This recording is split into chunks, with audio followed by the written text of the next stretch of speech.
I made a list of the things that I'm the most ashamed of about myself. I can't bear them anymore, so I decided to write them down.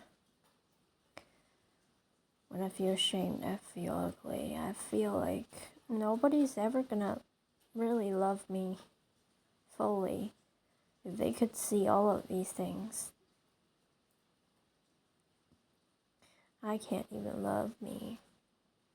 I mean, which is not an unusual thing because people normally don't love themselves, so I'm just one of them. So I guess there's still a chance that someone might show up and love me way more than I love myself. But I'm really extremely insecure about all that.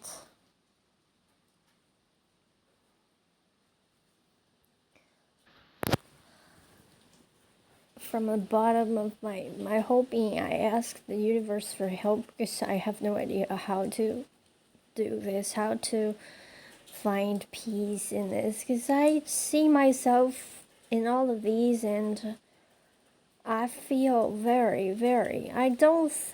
I can't believe that someone's gonna see all of these and still love me.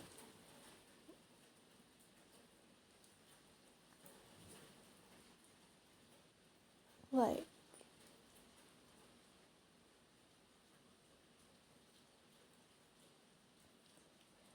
I ask the universe for help, please.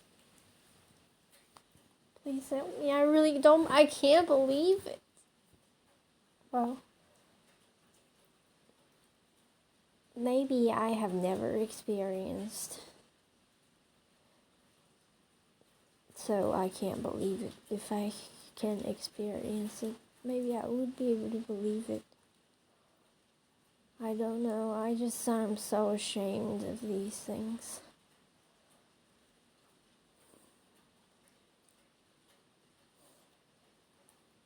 But I think I got them all down. If I miss something, I'll continue to add it on the list. And now that I'm already extremely insecure about them, like I'm at the bottom, there's nothing can make it worse. So I don't mind sharing it. Because I already feel that the world's judging me, even though they might have not seen all these, but all this time, all along, I feel judged, even though I might have never been judged by any of these, but all along I've been feeling judged, at least by my own mind. And through a judgmental mind, I see a judgmental world towards me, and vice versa. So nobody can really make me feel worse. Because I'm already at the bottom, I feel that the whole world's judging me, and it can only get better than this, so I don't mind sharing it at all.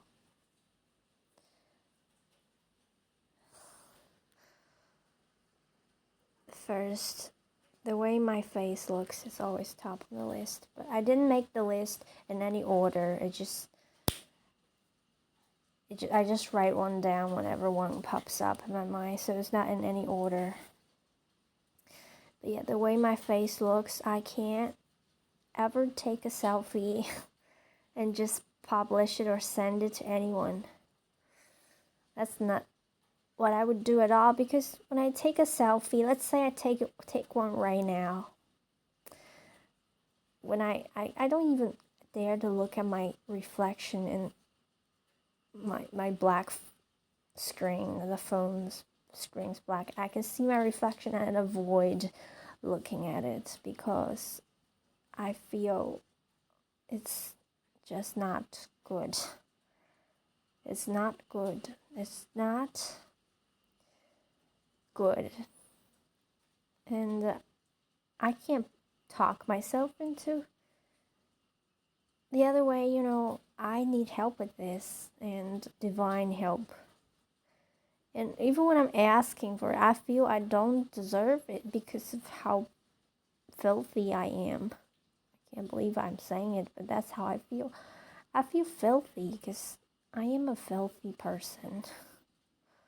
And these things are not rational, so they come from my maybe subconscious mind. They're not rational, but because they are felt truths, they feel real. No matter how I know I'm an intellectual person, I can see how they are all wrong, but they just feel true. I feel filthy because of my look and because of the things I do that I will show you.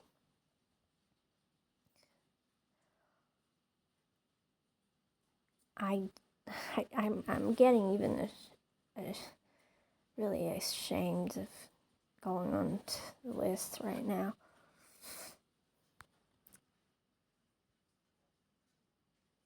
I can never show my forehead completely. I always have a frown hair bands on my head just to cover up my forehead. I got scars on my forehead. They look very much like wrinkles. I think I do have wrinkles as well because I think my eyes are in this condition where to open them, the muscles in my eyelid alone are not enough. I have to use my forehead muscles, like chronically. I've been using my forehead muscles to keep my eyes fully open.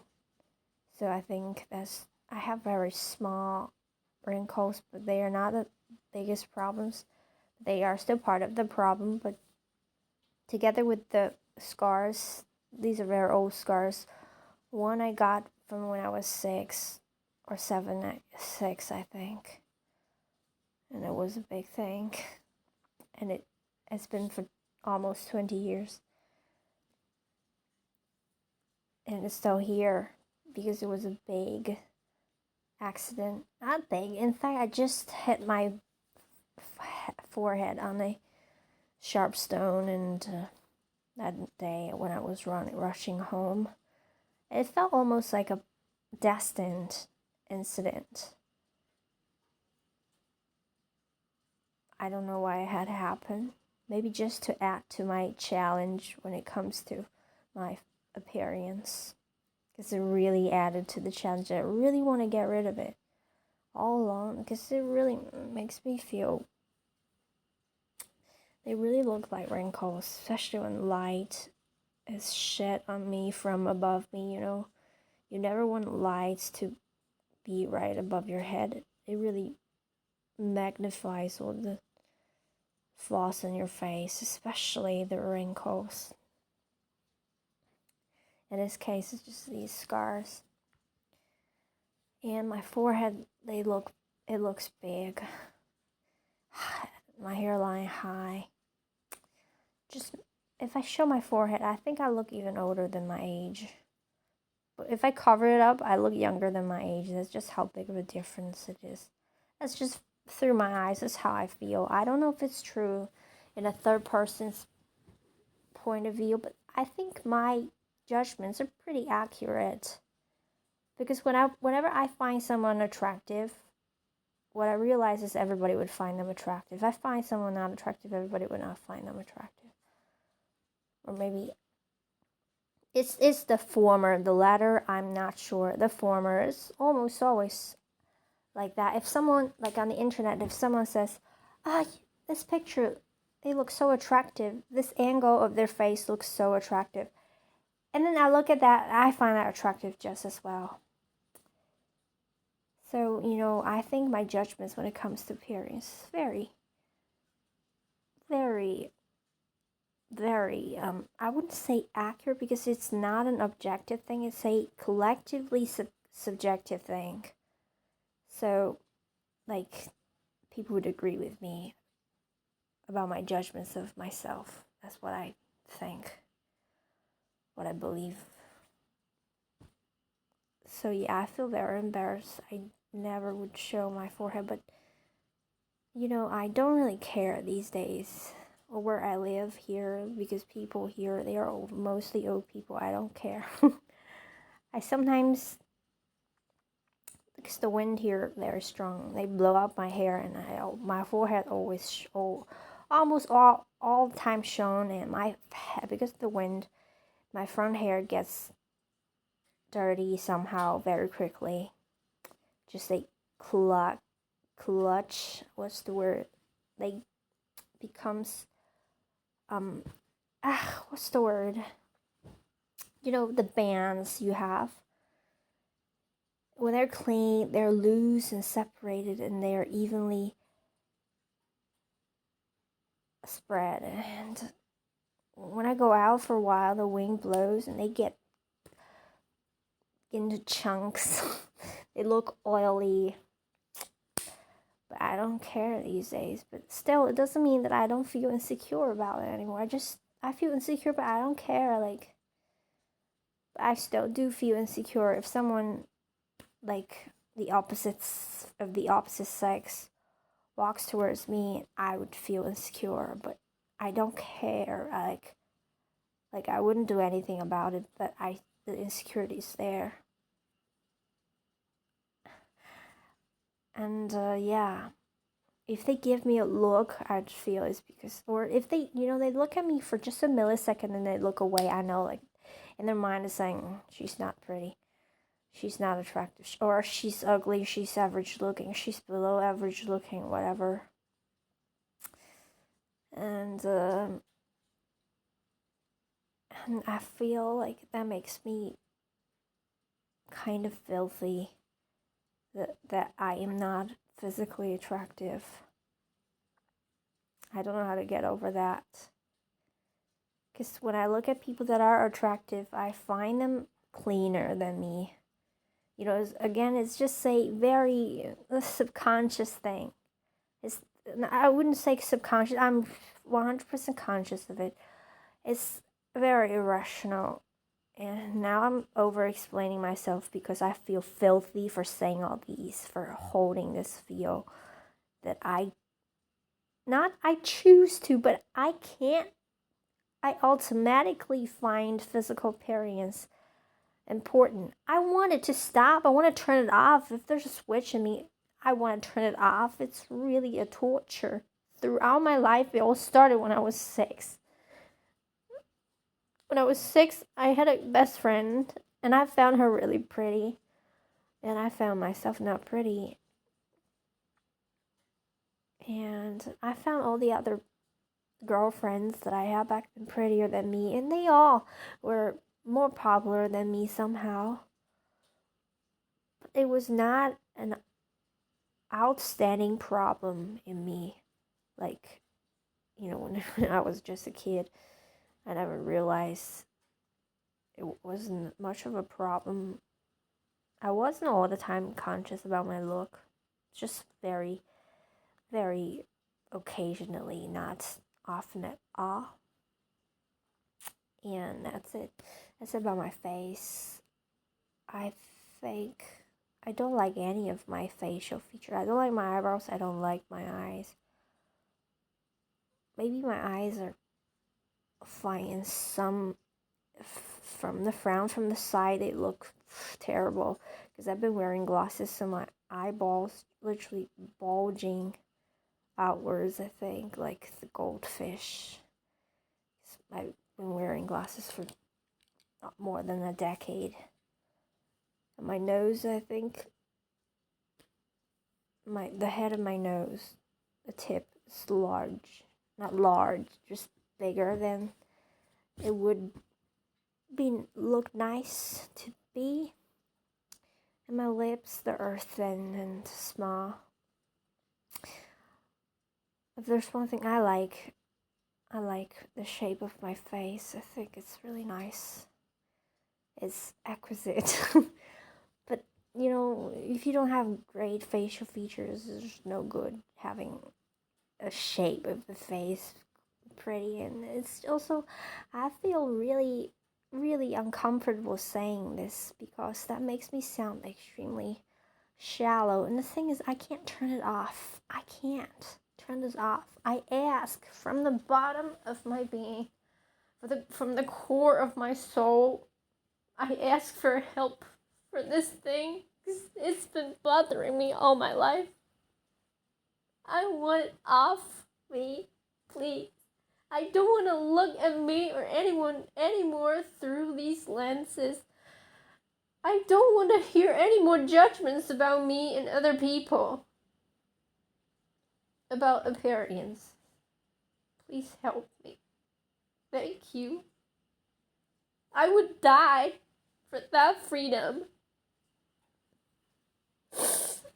All alone. I know I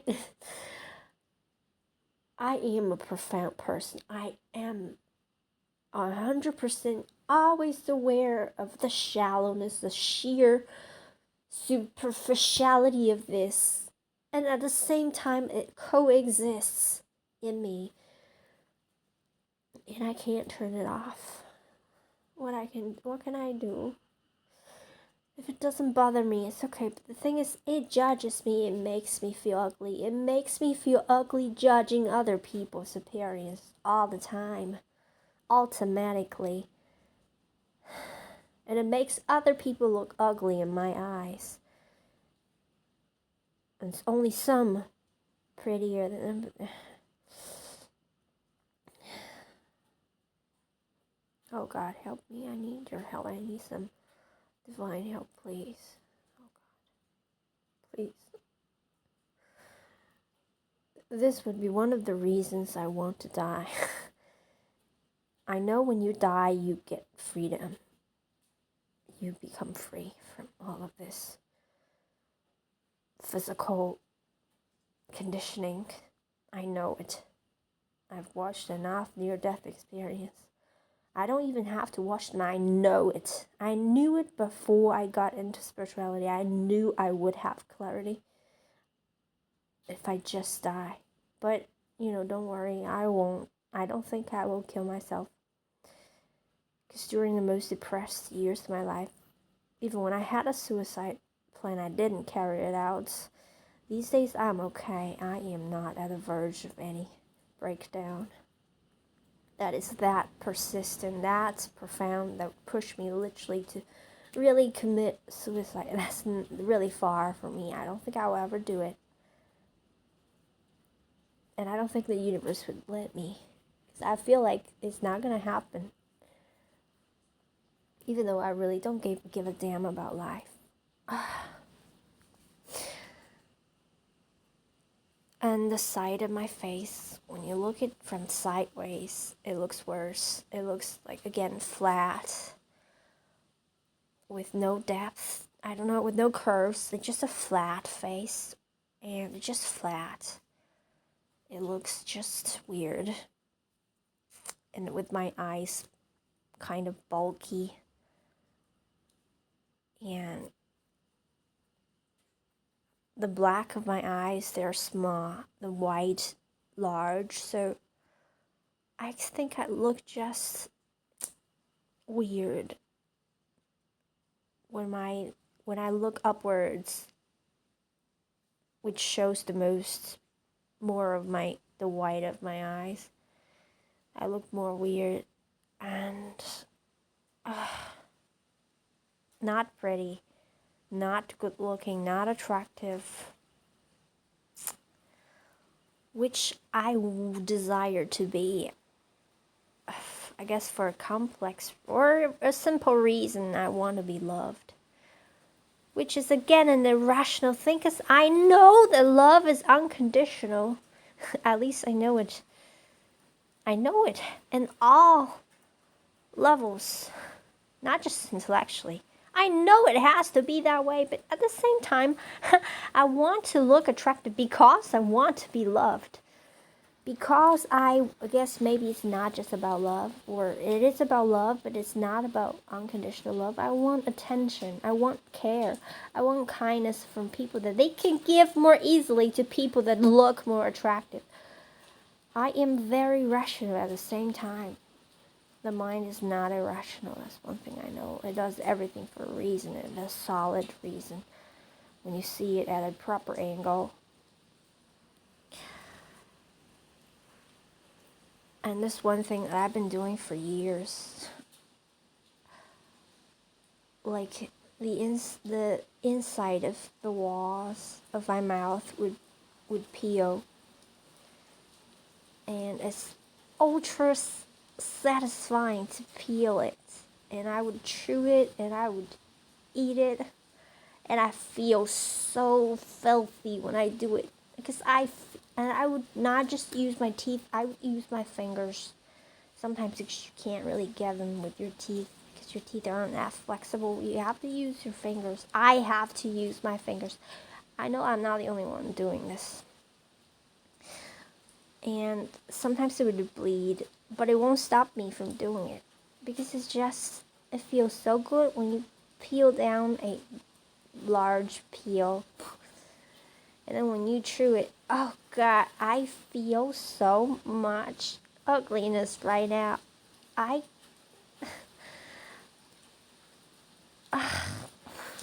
It's actually better than I imagined.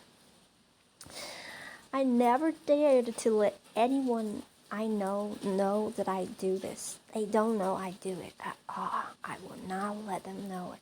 I can't imagine if they were in the same room watching me do this. I feel it ugly enough that I don't even want to look at myself when I do it. Oh God.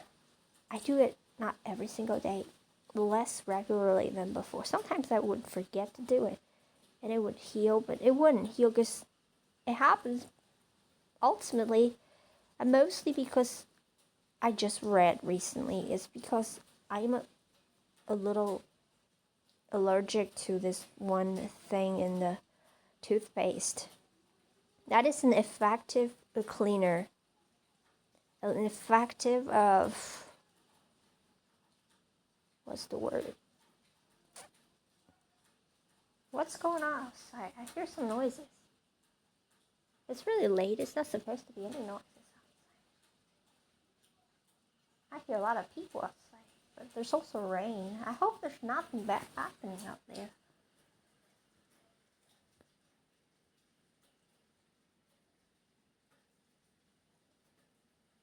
Maybe just a few people, not many. Maybe just the rain noises that's making it sound like a lot of people outside. Maybe just a couple people outside talking. Maybe I can't really hear it clearly. And yeah, because I'm allergic to most, like that thing exists in most toothpaste. And because I need to get this particular type of toothpaste, so I don't even bother to find a toothpaste that doesn't have that in it. I also worry if it doesn't have that in it, would it be less effective because my teeth are really prone to cavities? Is that the right way to pronounce the word? So I have to use the most effective toothpaste. So anyway, the inside, the walls of my mouth would keep peeling and I would keep enjoying doing it. I don't want to stop doing it because of shame. I don't want to stop anything out of a negative reason. Like, I don't want to not do something out of fear. I don't want to do something out of fear. I don't want to stop doing something out of shame. I don't want to let this control my life, to tell me to dictate what I should or not should do. I'll keep doing this, even if I feel shame. Yes. If I want to stop doing it, it will be out of care for my health, because it does bleed sometimes, and I'm afraid that it would make me cause some health problems. So far, it's been a year, nothing bad ever happened. But I do want to stop. It's just kind of hard because when you start doing it, you just can't stop. Because it's so good that you want to get the large peel off, and it's so good to have a large peel off, and then you can chew on it, and it's a large peel. It's different. Oh God. Now when I talk about it, I feel open. I don't feel ugly anymore. It doesn't feel like a wet, damp, dirty corner of my being that is unseen and hidden. Like a corner of a room filled with filth and cockroaches. Now it's in the light, and I feel it's not as shameful as I thought.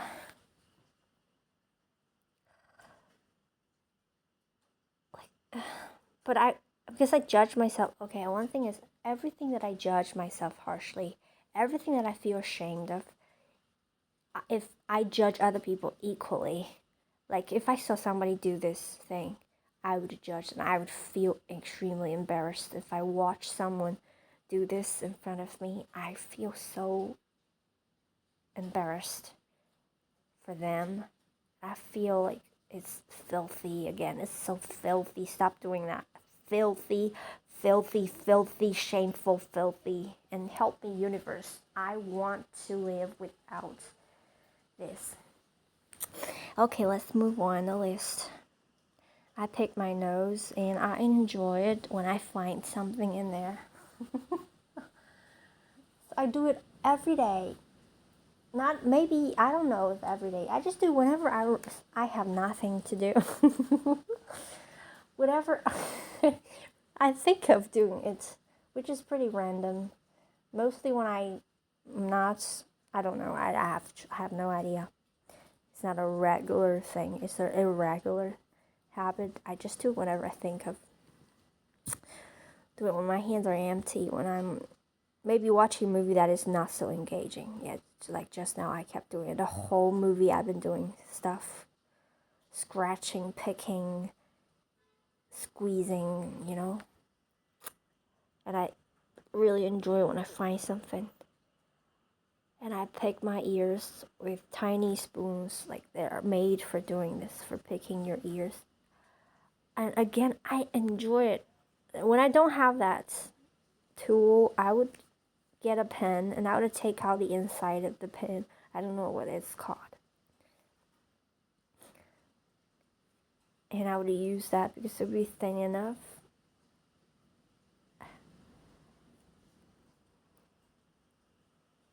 And I really enjoy it so much when I get something.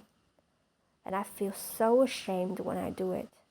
I feel so ashamed. I feel so ashamed that I would never let people find those tools that I have. Or I would never let people know.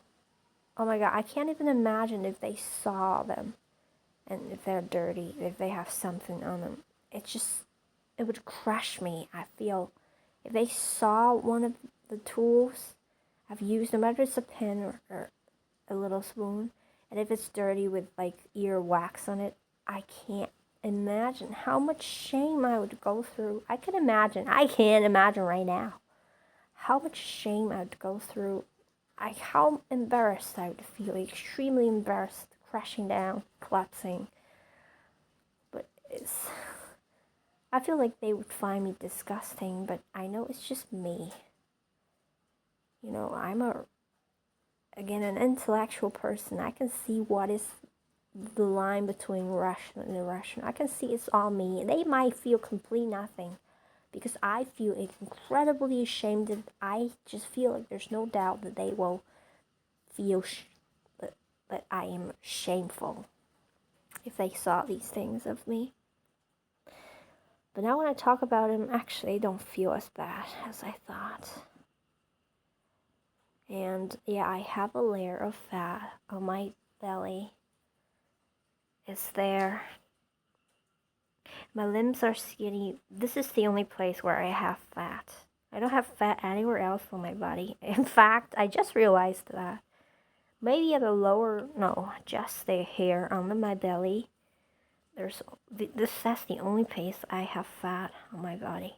I've learned that it's healthy, or it is to protect your organ. It's actually healthy, blah blah blah. But I still feel ashamed because being conditioned by today's beauty standards, your belly has to be the thinnest part of you because that's how you show your abs and blah blah blah. It has to be flat, not just flat, but yeah, flat. And with this fat, I can't ever look flat. It'd because, yeah, they look even more so outstanding with, I don't have like a curvy body. My body's flat like a teenage boy's. So the fat, except for the fat on my belly, they stand out more. If I had a curvy body, they wouldn't stand out at all because I have a flat teenage boy's body, they stand out. And they make me feel extra shameful. Especially at the end of the day, when after you eat for a whole day, it kind of bloats. Your body kind of bloats. Like in the morning, it's better, much better. At the end of the day, it just stands out. And I look at myself in the mirror, especially in the mirror. In a bathroom, the lights right ahead of me, that makes everything again on my body and my face standing out, including this fat.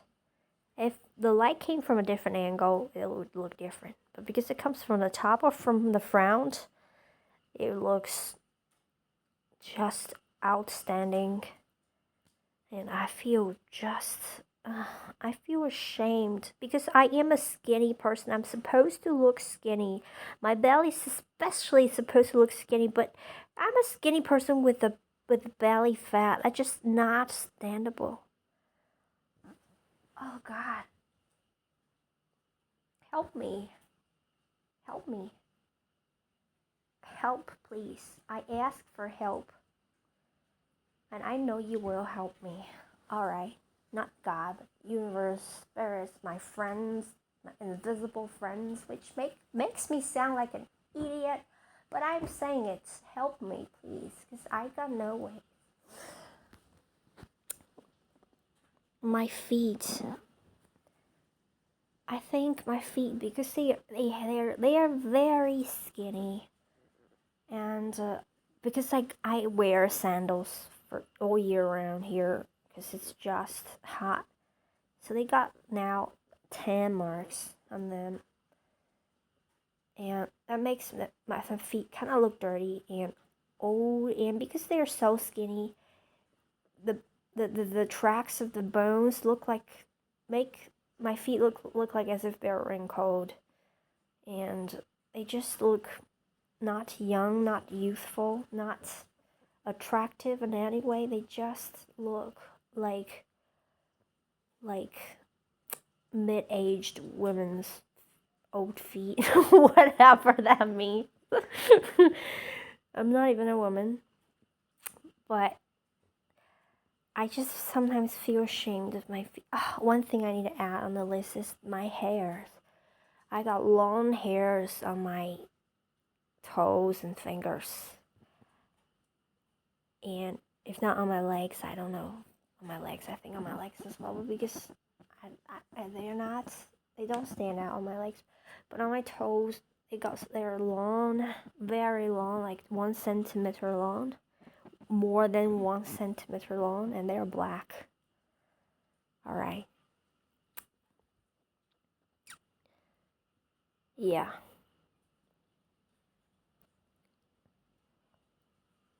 And my toes, they're not pretty. They're dry, they look tanned. Unevenly with the white and black and white. They look black and white. My feet look black and white, and just, they don't even look like a part of me. And I ask the universe for help. Please help. I ask you for help. Help with every single bit of lack of peace about this list that is long. Oh God, this is a big one. The acne I have on my scalp, lower back, or upper hips. And I enjoy popping them, especially those on my scalp. Maybe because they're closer to me. Because I feel like I exist behind my eyes. So if they're closer to me, it's especially more enjoyable to pop them. And those on my face, whenever I see one, I pop them. They are so extremely satisfying. On my head, on my scalp, I can't see them, so it's less. But I still love to pop them. I was popping them when I was watching this movie, Charlie Brown. It was ultra boring movie. How could it get a 80% positive views on Rotten Tomatoes? I hate this movie.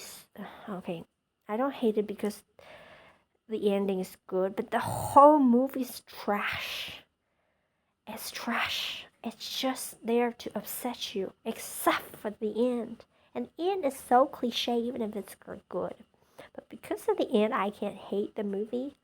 But the whole thing, oh, one thing is it has my name in it, which is a very rare thing. And it's a synchronicity. I know it because I had only one other movie that has my name in it. And that happened just the day before yesterday. They happen so close together, I know they are synchronicities. And I saw it when I was peeling the skin off the inside of the walls of my mouth. I felt so filthy when I saw my name in the movie because I know that it's from the universe and I felt watched.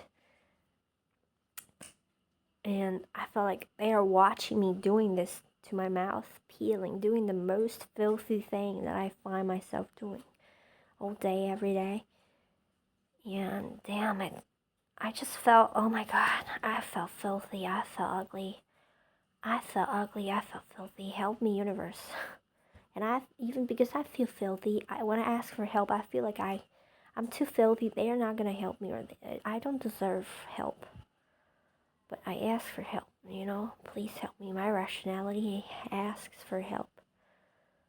Oh God, I feel so, I don't know what it is. I don't know what word to describe it. I feel, in fact, there's no word. It's not the feeling of unworthiness. It's not, it's just, I feel I'm not lovable. Yeah, that's the word. That's the right word. I am the opposite of lovable because of these things. I know I have parts of me that are absolutely lovable. I love them. I absolutely love them. But these things, I don't think. I'm a whole person. I'm not just the good parts of me. I have all these parts of me. I don't find them, I personally don't find them lovable in any way. I just can't see how someone watches me peel the skin off the inside of my mouth and can still love me. I don't know. I can't imagine that. Even if they can in the beginning, after a year or 2 or 3 or 5 or 6, they will stop loving me. They will start to hate me. That's what I think. Not hate, but just dislike me, or I don't know. That's just my irrational insecurity. I know that shouldn't be because love is unconditional, but even when I say it, I can't believe it right at this moment. Love is unconditional. Whoa, so good. Too good to be true. I've had this feeling in me, which is just surprising because I'm a big love person, an unconditional love person. This is the only thing I live for, and I just said that you are dreaming of being loved unconditionally. Look how filthy you are. Look at what things you do. I'm gonna drink some water. I can't believe it's been already 37 minutes. List has not been half yet.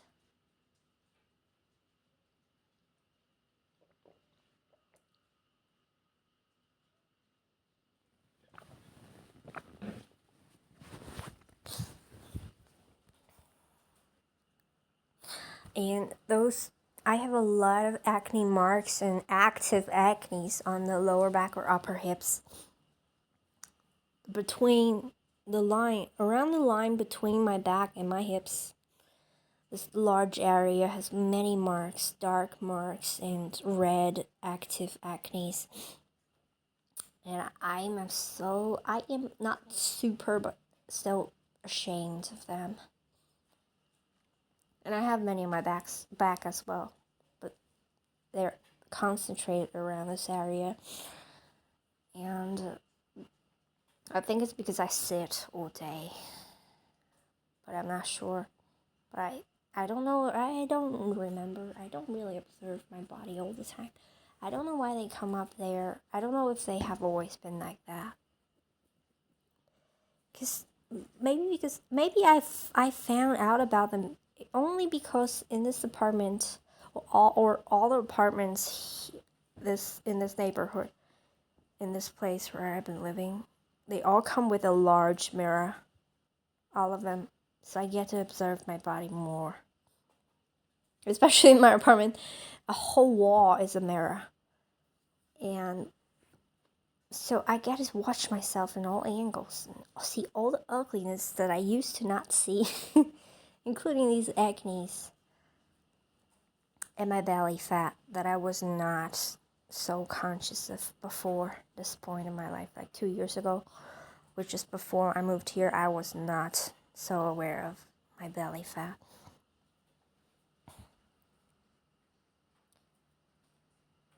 My smallest toes have almost no nails. Yeah, they look ugly in my eyes. They look embarrassing. Not ugly, just embarrassing. It's not ugly.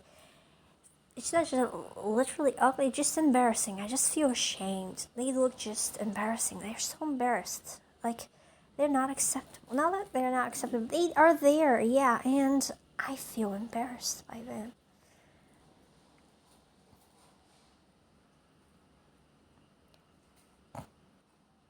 They not only have almost no nails, but that the second, like, they're large. Like, these toes, they're large. Like, they pop out. I don't know how to describe that. Like, the elbow of my pinky. I don't know how to describe this. The part that just, that arches forward, upwards. That part is, like, look like they're swollen.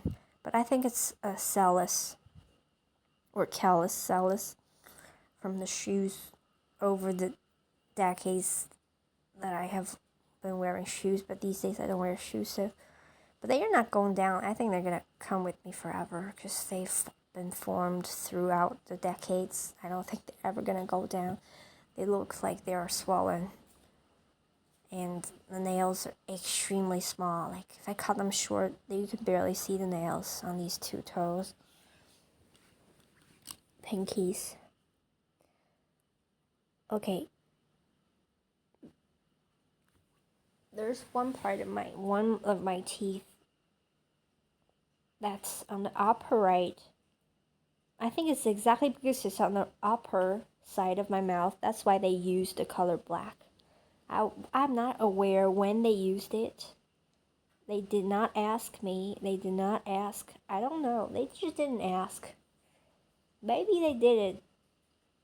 I don't know if it's a right thing to do. Maybe it's actually a very usual thing to do. It's not that they did it because they wanted to make more money. Because, of course, white material would cost more than black, obviously, because your teeth are white. But because it's on the upright of my teeth, so if I don't raise my head with my mouth wide open, you can't possibly see it. And I never noticed it. Only recent years. I've had this probably forever, but only 2 years ago I noticed it when I went to the dentist to fix one of my teeth. I thought it was a cavity there, like a big one, because it looked black. I never noticed it. But the dentist told me it's a feeling. It's a filling. And, alright, I got this. In fact, if I wanted to change it, I could go and change it, but there's no need to. But I feel shamed. I feel shamed, especially, I don't know if I want to tell you about it. Maybe not. Like, what if somebody sees that and they think it's ugly? Because it is. It's black. It's a black thing on your teeth. And if they don't know it's a filling, they think it's cavity. I don't even know I'm using the word right, but you know what I mean. They think, oh, you're so filthy, but it's only because I find cavities filthy. I find bad teeth filthy. They don't necessarily would feel that way. I'm aware of that. I'm a rational person. With a lot of irrationality going on in me. Well, everybody has it. The unconscious mind, the conditioned part of us, is always the opposite of rational. When I smile with my teeth out, I look embarrassing. It's the opposite of many people. Many people, they want to bring out their teeth.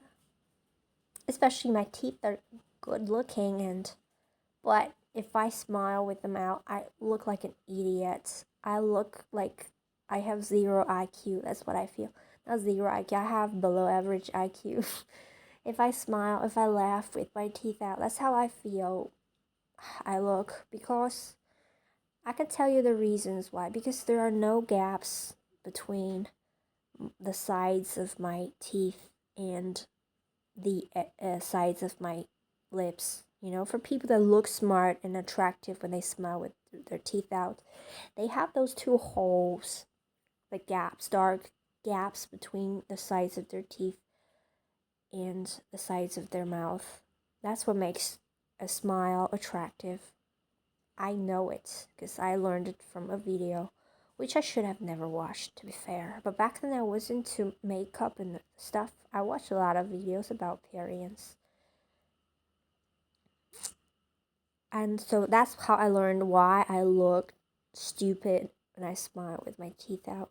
I feel very, very conscious because it's looking ugly is one thing, looking stupid is another thing.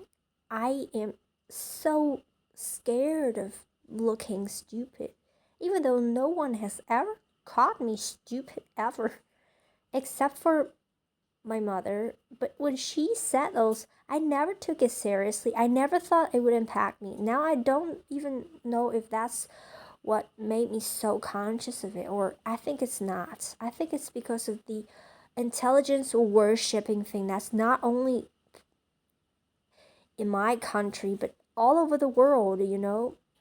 It's such a big thing. Like, your IQ, your intelligence, such a big thing.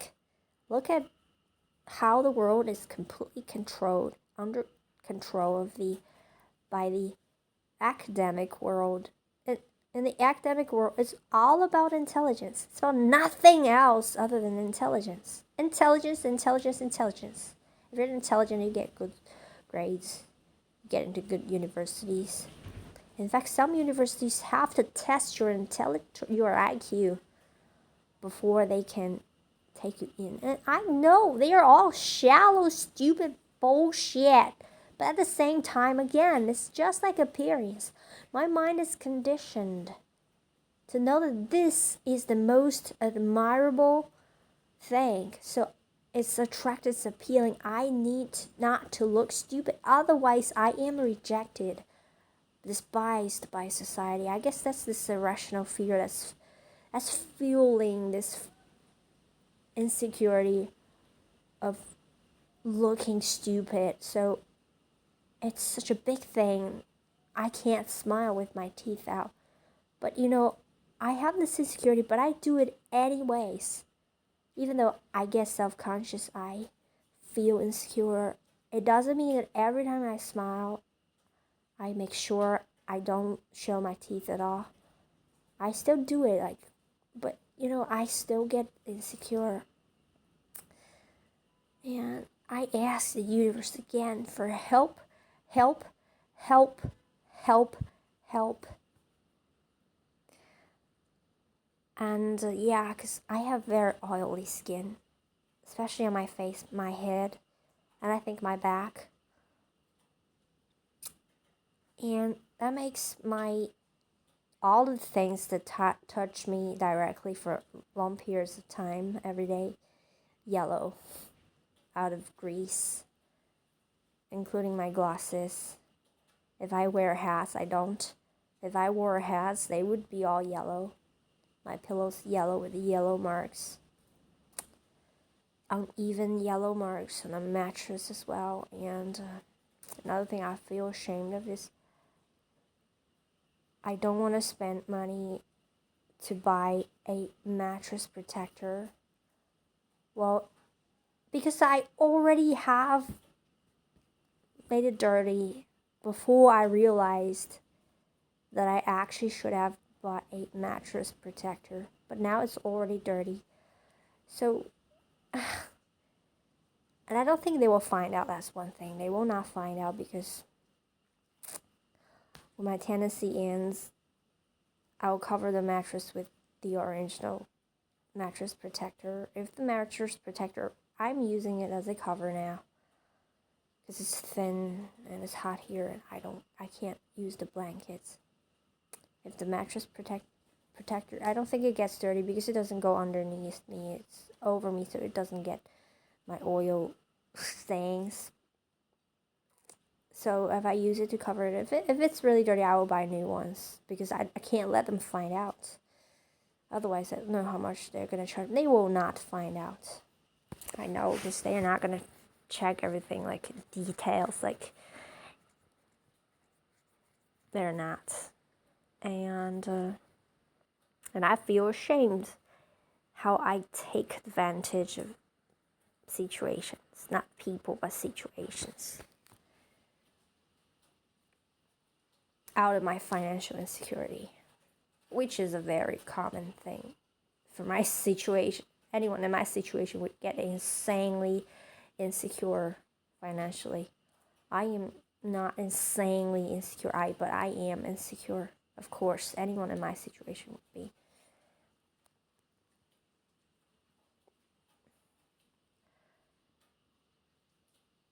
And yeah, they are greasy. Yeah.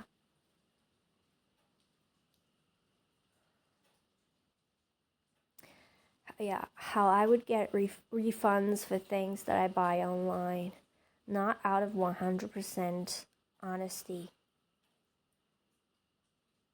But I never just get refunds for no reason at all, even if they would give you a refund, really. Because they would do it. Especially for someone that shops online very often. They consider you a good customer, trustworthy customer, so they would give you refunds. No matter you can come up with a good reason or not. But I never would get refunds for no reason at all, just to get the money. No, but I always get refunds for some reason, but not out of 100% honesty, because sometimes I'm not happy with the product, and I'm not 100% sure if it's the merchant's fault, but I would still get a refund. I would be planning to throw it away, but when I get a refund, I would keep the product and I would still keep using it to see if I could still use it. But I was supposed to throw it away now that I've already got a refund, right? But I wouldn't, and I feel ugly for doing this. I feel very ashamed. I beat myself up for this.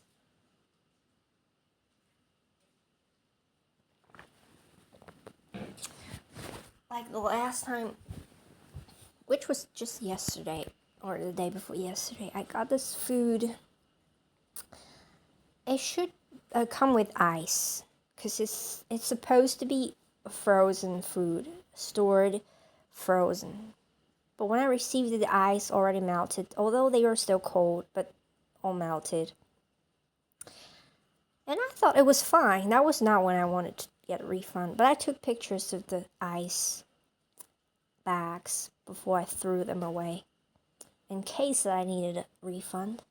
I went home. I thought there would be no problem with it. But when I opened the bags, they smelled bad. Not that bad, like gone bad, but the food itself just did not smell good. I think it's because I don't know. I just don't know. I don't think it's the food that went bad. It's just the smell. I don't know if it's just me, because I read the reviews. Nobody said they smelled bad. And I know it was just the smell of the animal products, the animals. Maybe because I don't eat animal products often, so I'm sensitive to the smells. It smelled bad. I could not accept it. And I took a bite of it, and it was not good. I really didn't want it. So I took the advantage of the melted ice, and I knew that I had full rights to get refund out of melted ice, because it's already not 100% safe, but I felt like I wasn't, like I was 20% or just 10% concerned that the food gone bad, but I was 90% sure that the food was okay, not gone bad yet, even though the ice melted, because they still felt cold. They didn't felt room temperature. They still felt lower than room temperature, so they didn't melt like long ago, but I still got a refund because I could. And they gave the refund, and I kept the food because I didn't want to throw it away, because I wanted to keep trying it again. And I was planning, I felt like I could actually eat it. I just need to cook it. And I felt so ugly. I felt so ashamed. that I wanted to give the money back, but I wouldn't do it. And I felt so much relief that I really decided to throw the food away because I tried it again. It was terrible. It smelled this. I wanted to puke because of the smell, the animal product. And I felt so much relief that I threw it away. If it didn't smell bad and I kept eating it, finished eating it, I just felt like I took advantage out of dishonesty. And I checked the business, it was a big business. Like the merchant was a big business. They wouldn't give a damn about this much money, so I wouldn't give the money back. But if they were a small business, like they don't have many followers, they've not sold many products, I would give the money back if I could use the product. But at the same time, I felt it's completely unethical that they mailed food that needs to be stored frozen. But when I received it, the ice completely melted. And they never informed me that this would be sent to me with ice. I didn't know. I thought it can be stored in room temperature. So it's still their fault. But I think, I don't know though, I'm just 40% sure that if they were a small business, like very small, they didn't make much money, and if the food still was edible, which I think it was, it smelled bad only because I didn't like it, not because it went bad. I know it. Because I took the bite, nothing happened. Because my stomach's pretty sensitive, especially animal product. If it goes bad, your body really reacts to it immediately. My body would react to it. I know it didn't go bad. I know it. I knew it. But I'm only 40% sure that I would give the money back. Because it's just not a good thing. They at least should have informed me that I should go and pick up the parcel as soon as possible because it comes with ice and it would melt. But they never did anything. They didn't call. They didn't send me any messages. And so even if they were a small business, I probably would still not give them money back. But I just feel, okay, they already give me a refund and I still keep the product and use it. It just makes me feel like I'm shameless.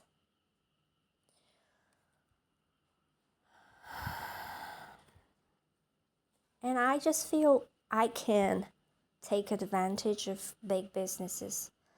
Like the national large businesses. I feel like I can try to take advantage of them as much as possible.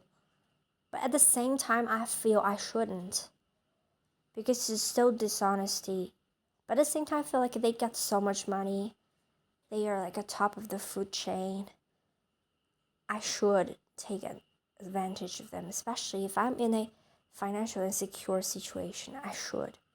I can't do it. There's no problem. But at the same time, I feel like I shouldn't do it. Because it's still dishonesty. It gives off this energy that contributes to the negativity in the world, even if it doesn't do it directly. Like me taking advantage of a big business doesn't do anything to anyone, doesn't hurt anyone at all directly, but indirectly I feel like I'm not it's just, I am a morally complex person, and how I care about the tiniest amounts of money when shopping, I feel really, because again the mind is conditioned to think that poverty is shameful. So not that I am in poverty, but I'm cautious with spending money because of my situation. And I live fully on my savings with no income, out of choice, out of heart's choice, because I don't want to act out of survival mode, out of fear, but also out of fear I don't want to get a job for money. So it's both ways. It's kind of like a dilemma, but I think still a better choice to not take any actions. Even though taking actions would also be out of fear, or not taking actions is also kind of sort of still out of fear. It's like the fear exists on both sides, because I am fearful of poverty. I'm also fearful of a job that's just for survival's sake, for the sake of survival. So the fear goes both ways, but so I'm not taking any actions because that's just the most convenient, easiest thing to do. If I take an action, it's not my heart's decision, which also happens to avoid fear at the same time. But I'm not gonna take the action because not taking action is avoiding fear. Because what I normally would do is I go against my fear. If doing something, like if not doing something is out of fear, then I'm just gonna do it. Not all the time. In fact, very often I don't. Very often, if fear tells me not to do something, like not to speak to that stranger, then I wouldn't. But when it comes to in many other situations, fear tells me not to do something, I would do it. Because I don't want it to control my life. So in this case, fear tells me not to take a job for survival. Normally I would, with this logic, I should go and get a job just for money because I fear doing so and I want to go against my fear. But doing it still would not be my heart's choice. So my final decision is to not take any actions, which sounds very courageous, but because it's still like it's avoiding this side of fear of a job that's just for money, because all jobs that I would get just for money are dreadful for me. So I'm fearful of that. So it sounds like a courageous decision to not get a job just for survival's sake. It's really also not, because I'm not getting a job, and that is helping me avoiding this fear. But it happens to also be my heart's choice, because my heart's not telling me to get a job. The only thing that tells me to get a job is my survival instinct, my fear, my insecurities are the only thing that would tell me to get a job right now, or any job.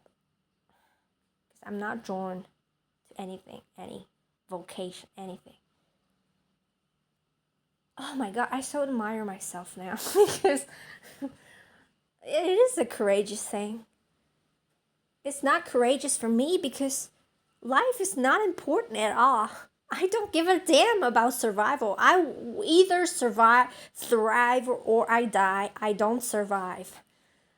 So it's not like it doesn't take any courage for me to do it. It takes not giving a damn. If you don't give a damn about things that don't matter, that it would be easy. It would not be a courageous option to make it. Some people would admire me for leaving my family, for not taking on the path that my family wants me to take. For example, they would want me, all the parents, they want you to be either a teacher, a lawyer, a doctor, whatever, And same with my parents. But they didn't force, like my mother, just my mother, because my father died. And my stepfather, he doesn't dare to. He's kind of soft. He knows he's a stepfather, so he knows that he doesn't have the right to be my father, so he's kind of backed off. But just my mother, she, she is just an ordinary traditional parent. And many people think it's so courageous, independent of you, leaving your family because they want you to be different. But for me, it was an effortless thing to do. It would take more effort to go along with them. It didn't take any courage. It probably took a little courage still. It took a little courage because it was a change. It was a transformation in my life. It was a turning point. But it still was the most effortless thing to do. Just to stop having them in my life was just the best thing I ever did. Oh, God. And how I care about the tiniest amounts of money when I shop. And shopping, like one thing can cost, let's say 2 cents, or not, 2 cents is too small. I don't care. 2 cents too small. Let's say 10 or 50 cents less, then I would go for it. I care about the 50 cents. Also, this app I use, they give you, if you take part in those daily activities, they give you some rewards that come in like 50 30 cents, and I would go and do these activities, even though rationally speaking these few cents don't make any difference, would not make any difference at all, but I would still do it. Or not just cents, sometimes it's just like a 100 cents, 200 cents difference.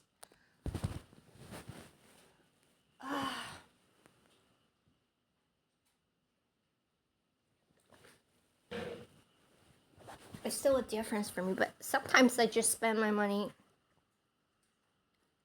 Like the other day, if there's something I absolutely want to buy, I definitely would go for it.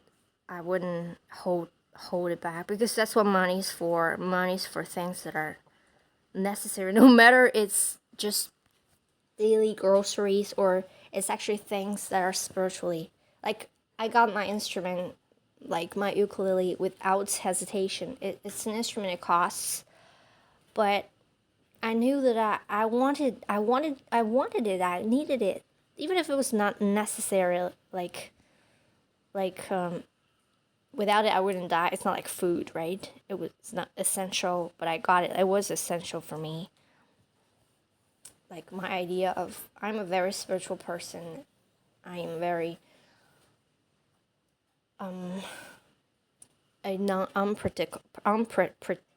practical person, impractical person. So my standard for essential or not essential, just very subjective, very impractical. Some parts practical. For example, when I choose foods, when I choose daily necessities, I choose the ones that cost the least. But if I need, let's say, if tomorrow I suddenly felt this passion for learning piano again, I would buy it. Absolutely. I support my passion. I support the true essential things without hesitation. But I've tried piano. I got piano, immediately after I moved here, because I've wanted to play piano forever. And I played it for a couple months, 2 months, and then I stopped playing it for 3 months, and then I thought, okay, it's time to sell it. And now I want to play it again, but because with the experience, which told me that maybe piano isn't really not my thing, like I've been thinking about, that I had thought about it all my life. So now I'm no longer sure if I should get a piano or not, so I'm not gonna get it. Especially now with my unsteady financial situation. I would call it unsteady, but maybe from the universe's point of view, I have an absolutely steady financial situation. But I just feel extremely insecure. I'm a very insecure person. I should stop saying that, but it's just true, especially when it comes to things that really matter. I get really insecure. From other people's point of view, I am absolutely lucky. I'm not working. I don't need to for the time being. Or maybe for some other people, I absolutely should work because I live on, like, I'm not rich.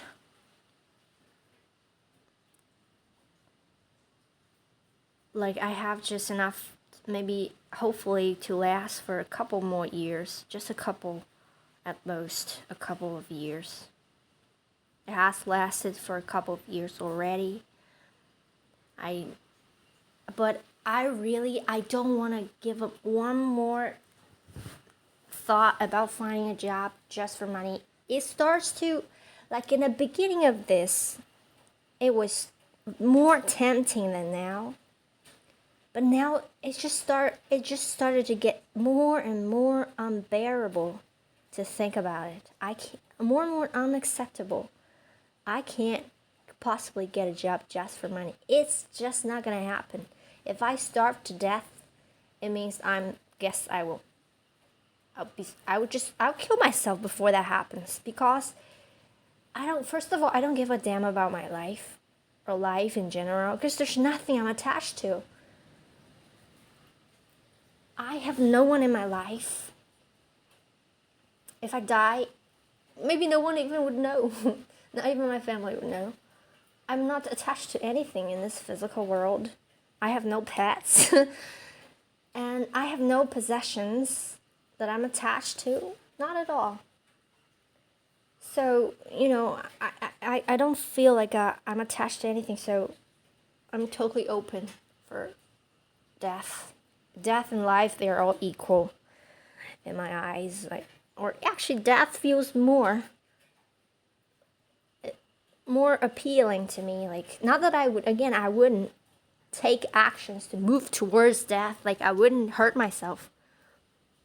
But if I would get, like, if you told me I would die tomorrow, if God told me I would die tomorrow, it would be more exciting than if God told me I would live tomorrow. You know what I mean? So, I want the universe to fully decide. Not to decide, but fully support me financially if they want me, if I'm supposed to live. Then money should come from me, rather than I should chase for it. Because I don't give a damn about living, let alone surviving. You know what I mean? If I were to live, the universe should give me abundance. That it has been giving me, I think. Maybe someone will show up.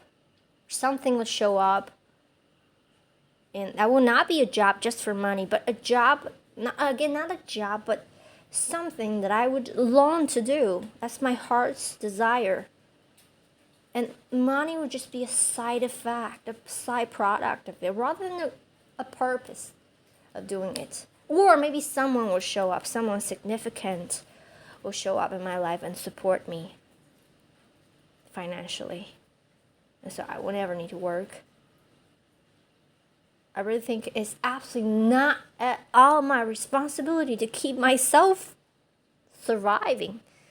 It is not anyone's responsibility to do it for themselves. It's so wrong how people live. They think it's the biggest thing, the biggest priority is to keep themselves alive. But that is the least important thing, for fuck's sake. And you can't possibly get this point through to anyone who lives by that. They have to discover it themselves. They won't listen to you. So I'm just sharing my point of view. And I feel it's extremely romantic. And it sounds like a very courageous thing to do. But it's not. Again, for me, it's not. It's the most effortless decision to make. And I make this decision with great fear. I'm afraid of having to kill myself. I'm afraid of going homeless or running out of money or getting into poverty or I wouldn't get into poverty, I said, because I'm gonna kill myself if that's gonna happen. But yeah, I have this fear. Oh God, and it's so great. Sometimes it just drives me crazy. Like I get anxious, but I just know that I should not do, absolutely not do anything just for money, unless it's also joyful, unless it's my heart's call to make money. Now it's only fear's call, and I'm not answering the call. Oh God, even talking about it, I still feel fear. Not that I'm so brave now. I don't feel any fear. I feel fear in me. A lot of fear. And I really hope that something turns up as soon as possible to help me not feel this fear anymore. I've been asking in the universe, please help me feel financially secure. Help. You know, I ask all the time. Not that I'm a superhero. I don't have such problems. I have them, you know. How I want to impress people all the time. Yeah, with everything I do. Like, for example, I don't even like painting. I have zero interest in learning how to paint. But if I make a painting, I want like people to see it and say, wow, it's so good. Wow, it's so good. I want them to do that. I want to impress them. And when I sing like 30% for passion, 70% for approval, for applauding.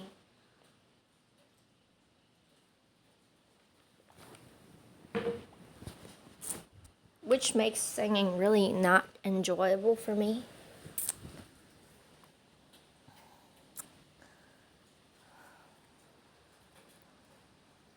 Or, like, I don't dance at all. I never learned to dance. But if I dance, I really want someone to say, oh my God, you're really good. Now when I talk about it, it doesn't sound so shameful. But when I do it, like, I just feel it's so shameful. Like when I record a video of me singing, and when I listen back to the recording, and I know that I do it mostly, I really want to be praised, be applauded, even though I am not a singer even. I just sing for fun. And oh God, it's getting so humid in here. Maybe I should close the windows and turn on the air conditioner. Maybe it's just because I'm talking and I'm sweating out of shame and embarrassment and passion and fear, whatever, anxiety.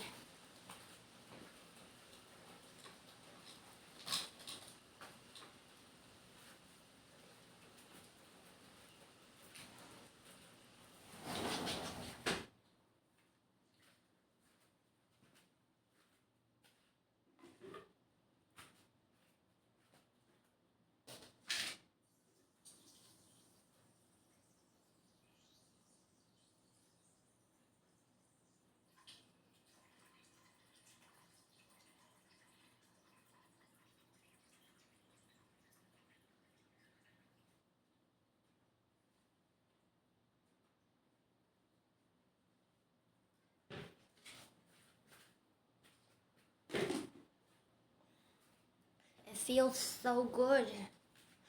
It's the first time talking so openly about my most concerned part of my life.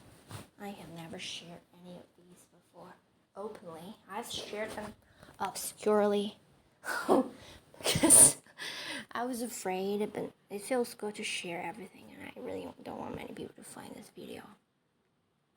Or maybe I'll let the universe decide. One of my biggest dreams is to stop feeling financially insecure. It really feels terrible to have fear, to live with fear. But this is just one of my fears, so but I guess it's the biggest fear.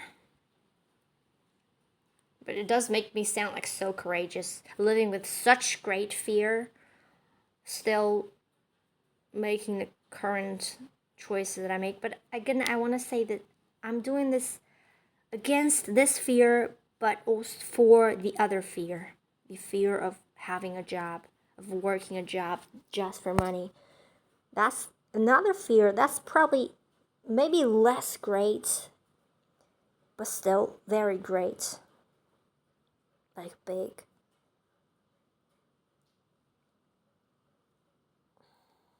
Now that I have never had this kind of job before, I have had 2 jobs before just for money. They were fine. In fact, they were fine. I didn't feel bad at all working them. Like, didn't feel the kind of fear that they didn't feel bad at all. They did feel bad, but not like bad. Like, I enjoyed them. But I wouldn't do them. I would not do them ever again for money.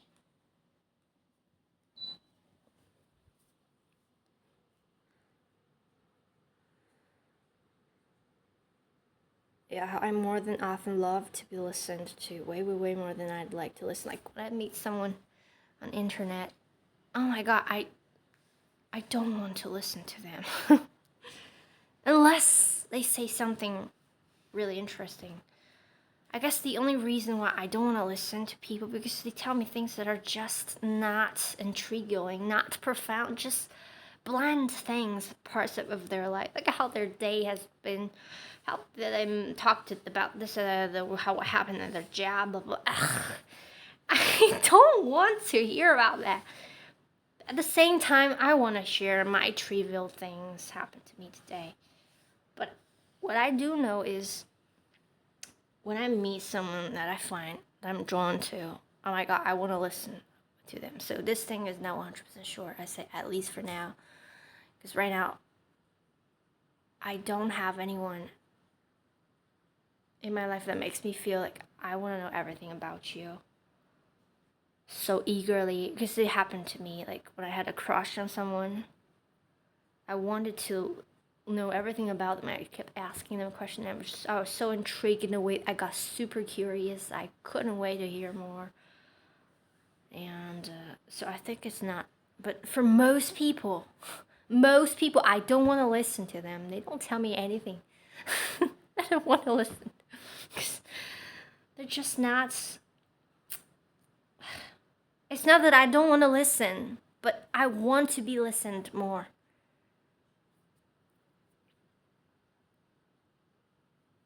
Because I'm dying for that. Dying to be heard, dying to be seen. Oh God, I so want to be listened to. I want someone to sit there and listen to me with full attention. For I don't know how long, maybe hours. If that's enough, or maybe for days. I don't know. And I want them to just not interrupt me at all and look at me in the eyes with full attention and eagerness to just even talking about it makes me want to cry because only therapists do that. Or someone that will love me more than anything. Which I know will happen. I think it's just a part of my destiny that will happen. And I think it's unfolding, like right now, around the corner. Oh. And I feel like if I just need to feel it once, I just need to feel fully listened to with undisrupted attention fully on me for long enough. Just for this once, I will not have such obsession anymore. I just need to be seen and heard fully and completely once, and that'll be enough. I will not have this problem anymore. I think. I feel. I guess. Like if someone I meet and then they really love me, and they really can see deeply how I really need to be listened to. So they give me their undisrupted attention for however long it can take, maybe for days, a week. I don't know how long really. I don't think it will be longer than a month. I don't think I can keep talking for a month. I don't have so much to say. I've not lived like for so long that I have so much to say. I think I can just talk about everything ever happened to me within a week. And then I don't know really. They would just give that attention to me forever. And they never interrupt. They never start talking about themselves. They never interrupt and start talking about things that's not directly about me. They would maybe stop to ask questions or stop to just ask for more details, just out of passion and love and just care. Not just care, profound love, profound understanding. And then just give me this week or 2 weeks talking just about myself, and then I'll be fine. Then I'll begin to listen, I guess. I'll feel like finally I don't have this obsession of wanting to be listened to anymore. Like, I've been listened now. You've seen me, you've heard me loud and clear and in details and profoundly. I am seeing now. Now I'm ready to see. Now I'm ready to listen. Now I'm not feeling unseen anymore, unheard anymore. You've seen me now, and now I am in light. And so now I am fine. I'm not obsessed with myself anymore. Not obsessed with being seen, heard anymore. But I don't know if that's the case. Just my guessing, and I will let the universe unfold, whatever. So this topic, the focus of the video seems to have changed. I thought it was all gonna be about my shame, but now I'm not feeling shame anymore. Going through the list, I'm not feeling shame anymore. How the most violent judgmental thoughts keep popping up in my head about anyone, everyone, all the time. Even a passerby comes my way, my mind immediately starts to judge them. Well, not always violently, but there's always judgments. Especially when it comes to females, I judge them, their look. Not that I judge them, but the judgments come up. And they feel like mine. They feel just like mine, and they make me feel so much shame. And I so want to press them down. I want to turn them off. I argue with them.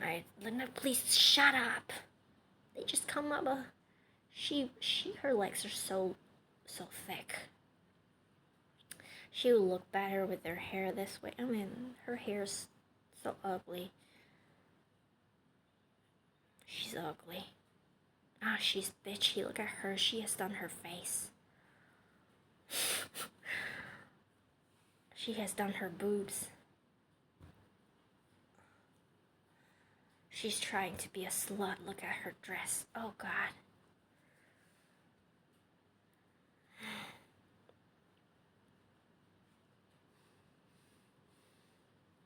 And I would, because I have these judgments, strangers don't feel neutral to me. They feel sort of slightly hostile to me. I feel like they are hostile towards me, but it's just me. I am hostile towards them. I feel like they're hostile towards me. Like, they're neutral. If I meet someone, especially a female, but when it comes to females, it's really complicated.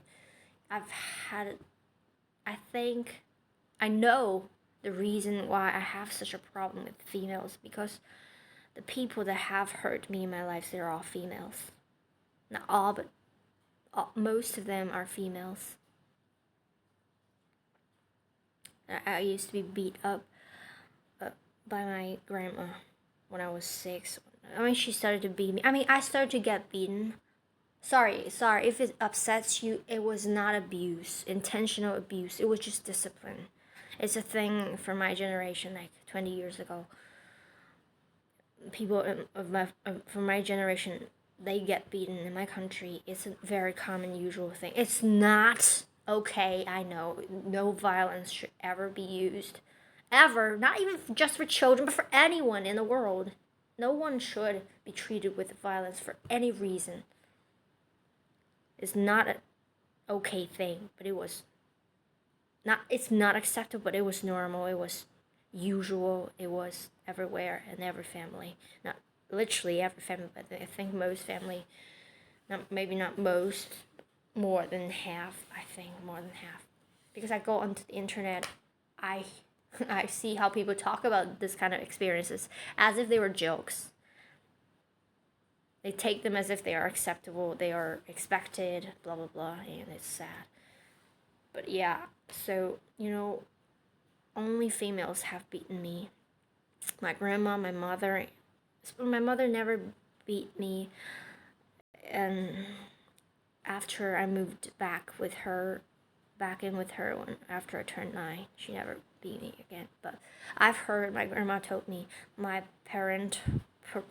my father's mother told me how my mother used to beat me before I started having memories about my childhood. I think that was when I was really young. That would be before 4 years old. I don't know if she was telling the truth because she hated my mother, but she definitely beat me. I know it because I remember it. And then this teacher that beat me just for once.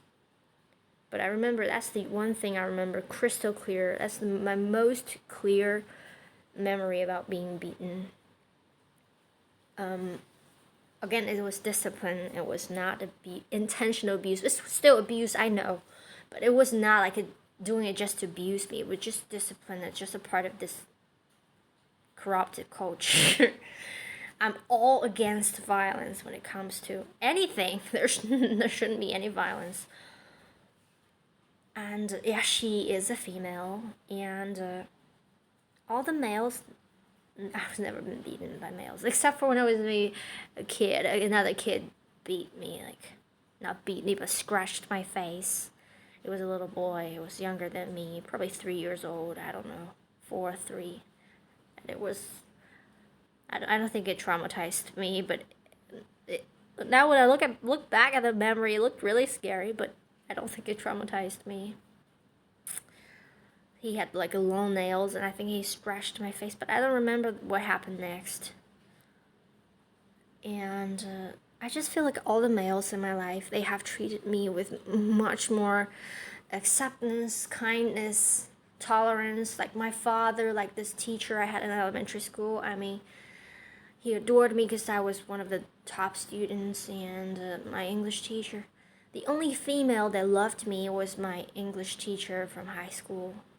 All the other females, including my peers, I think they all disliked me.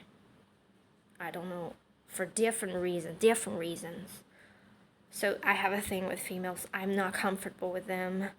I'm more comfortable with males.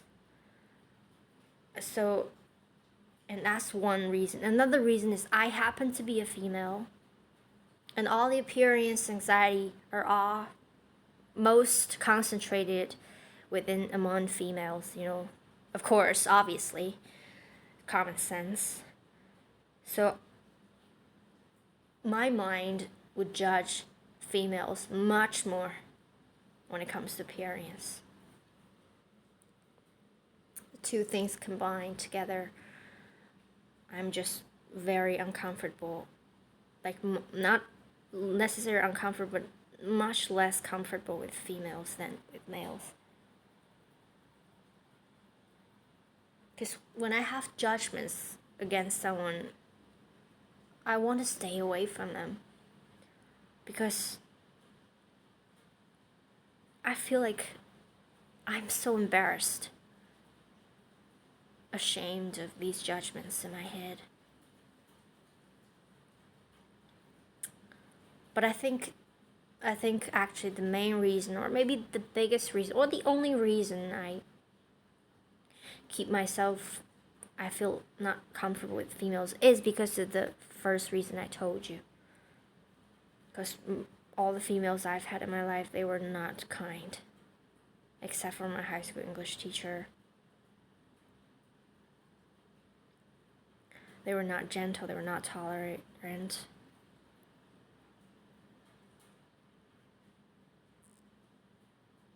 Yeah, all of them. Literally, except for maybe my grandma, like my mother's mother. But she was just maybe, she was not super kind, super gentle, she was still sort of a kind of a harsh grandma. But comparing with all the other females in the family, she was like the gentlest one towards, but still like,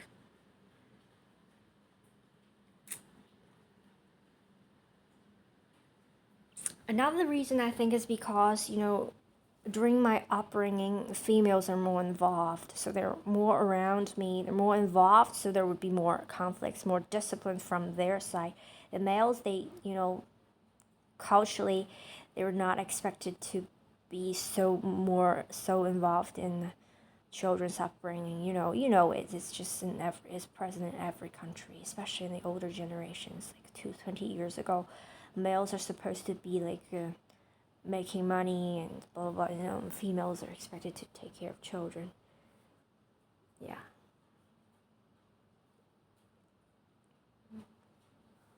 And I ask the universe for help. And I am you can call me a feminist.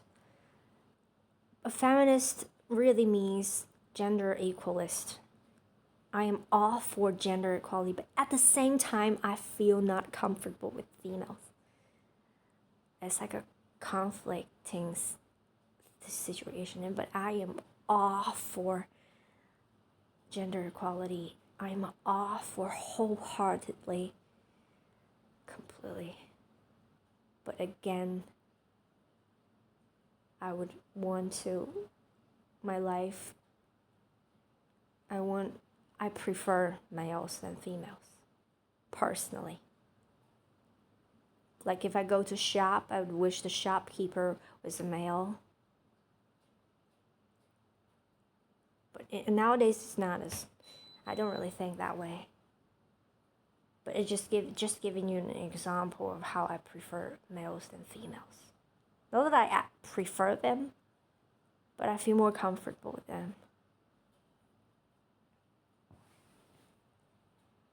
And I get extremely mad if someone refers to an animal whose sex is unknown by default as he, him. I get furious. Like, I get so angry, I want to slap him on the face. Because they do it, like, not because they do it, but because they only do it. Like, they don't do the other way. They never refer to an animal whose sex is unknown as she, her. Only when specifically said it's a female animal, they would use she, her. And this really upsets me. Just to show you that I am all for gender equality. Oh my God. And gender inequality in the world enrages me more than anything. I can't even watch those movies about it. I can't. Because it would just make me mad.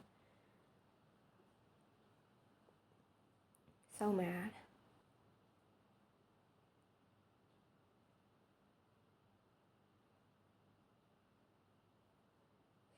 Me, myself, I am genderless person. I'm a gender. Not woman, not man.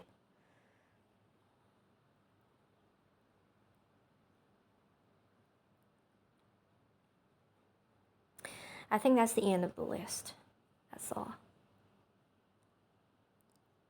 And after I finished the list, I just felt so ugly. I felt ashamed of it all.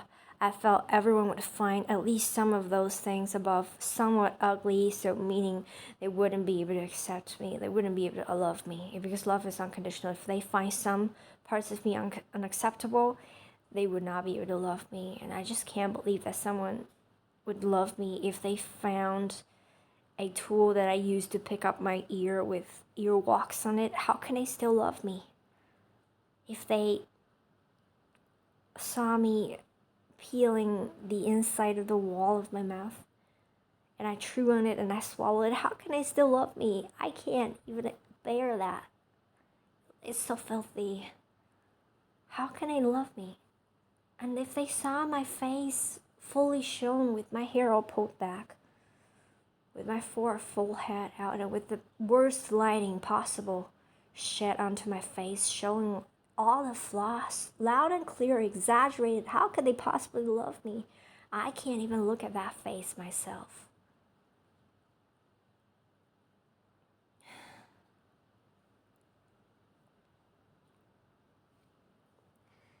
Yet I'm the one that says love is unconditional. I not just says, I know it must be unconditional, but now I can't believe in it. At the same time, I'm quite a complicated human being. And I want to make this video 3 hour long so nobody's gonna watch it.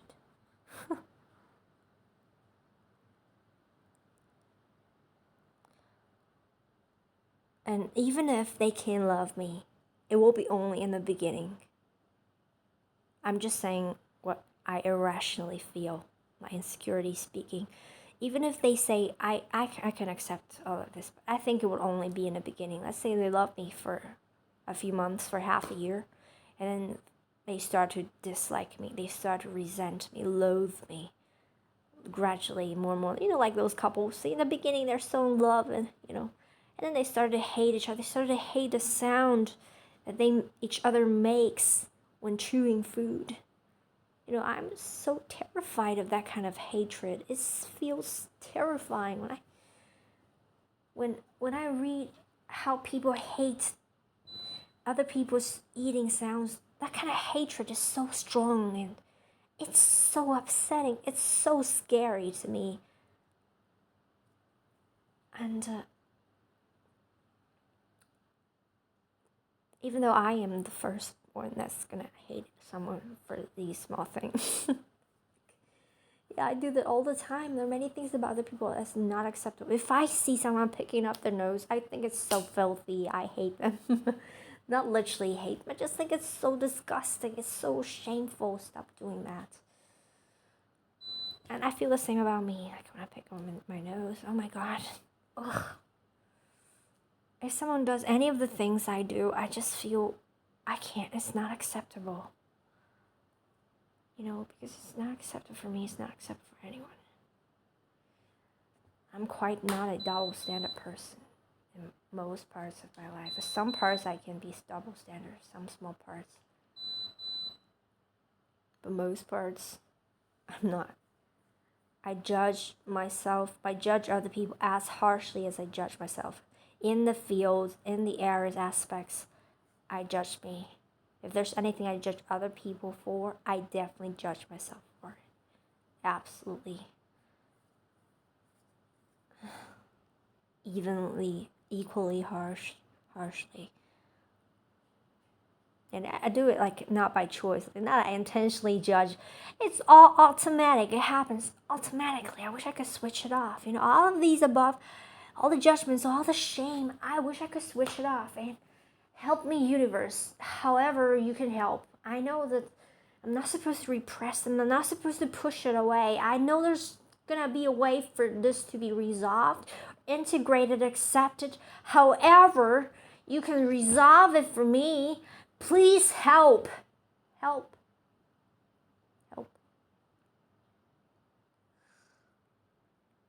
And yeah, I feel the need to hide these things about me somehow.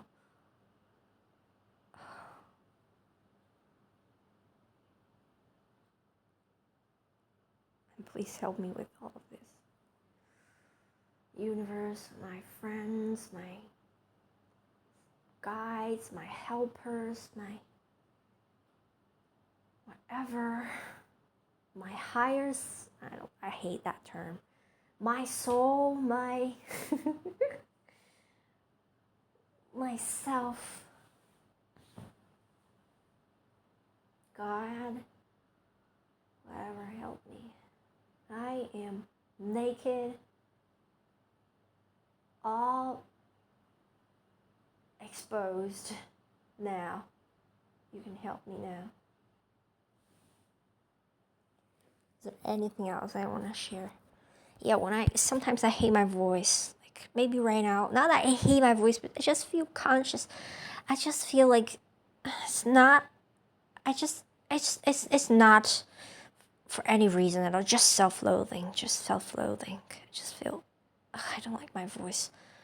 Not because it doesn't sound good or not anything, it's just, I just don't like it. Just like how you don't like the sound of someone chewing because you hate this person.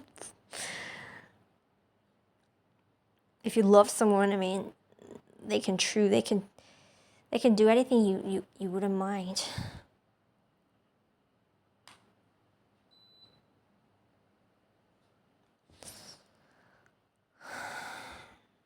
And when I make the sounds that my mother would make, I feel loathing, because I loathe her, like in an irrational way, like the way she walks, or when I feel like there's similarity in my voice to her voice, I feel self-loathing. When I feel like the sounds I'm making when I walk resemble hers, I feel self-loathing. When I look at my face and I see shadows of her, thank God I don't look like her, I feel self-loathing. Like, when I find shadows of her in me, I feel self-loathing. Because I loathe her, and I ask God for help. However, whatever help you can offer me. I feel shame. I feel unlovable. I'm not lovable. Because I feel she is not lovable. Although I wish her the best, the very best. Sometimes I pray for her not often, very, very occasionally when I think of her.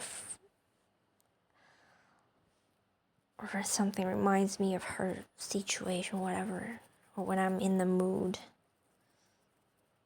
I would pray for her. Most of the time, when I think of her and the things that happened between us, oh God, I resent her.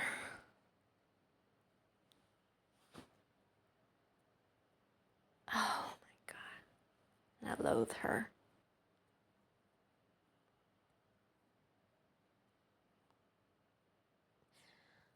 I'm picking up my nose right now.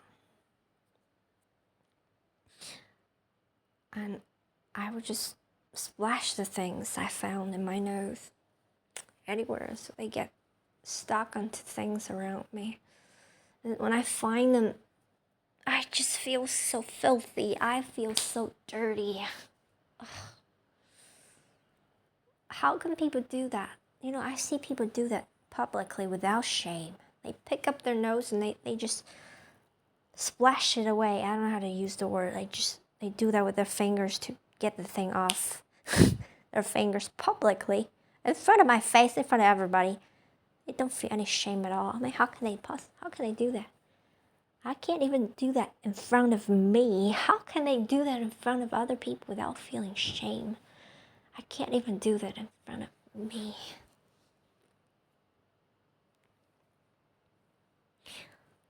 I shared all the dirty corners of my being now with you. I still don't trust, even if you say, I totally accept you and I love you, I won't trust. Like I said, I think it won't. Maybe you accept me now, but maybe after a couple of years, you just start to hate me. Not hate, but loathe me. But I think it's not going to happen because I know that essentially I'm extremely treasurable person. I am unique. I am poetic. I am still melancholic, beautiful, poetic, epic, legendary, beautiful. I said that. Lovable. Okay, I don't think anybody can hate me because I am really pure, childlike, and I say it with shame right now. How shameful are you saying all that good things about yourself? Aren't you ashamed? I feel this shame in me, but at the same time, I know they're all truths. I'm not saying those things to brag, be self-conceited, but I actually perceive them to be true. I am an incredibly lovable being.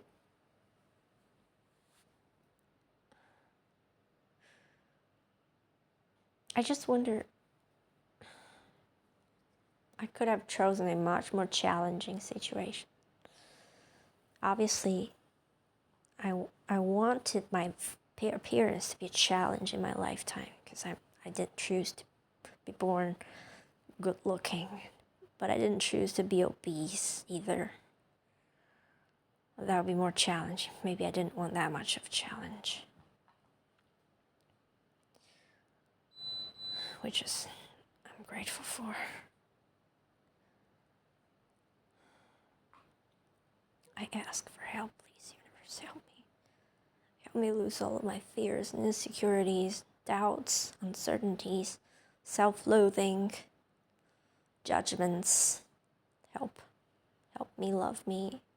Help me love me. That is the only thing I ever need to do. Help me. Please. I know you do help me. I know you've been sending me messages and signs and all the friends that I can't see with my physical eyes. You've been helping me with everything. I thank you. Thank you, thank you, thank you from the bottom of my heart. I thought this was going to be an extremely difficult video, but it ended up opening up. I think I was supposed to make this video. And now it was all talked through. I feel I have no secrets anymore. Also, another thing, I scratched my asshole. Is there a better way to say it? I scratched my anus without washing my hands afterwards. Sometimes I feel like very rarely, not often, I feel like there's dried pieces coming off. It only happened a couple times, but I'm okay with that. Maybe if I were to cook, I would wash my hands, but only if I find like dried pieces of stuff. Of course, it would be poop, I suppose. What else could it be? But most of the time, there's nothing there, and I wouldn't wash my hands before eating or cooking. Because I wash my butt with water after pooping. I don't just wipe. So I think I'm clean. More clean than most people, because they only wipe.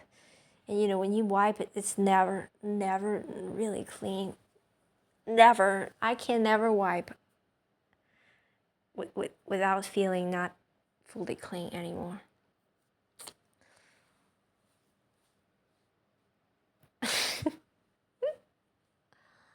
Maybe this will gross you out if none of the above has grossed you out. Oh God, it's so gross. I am really ashamed.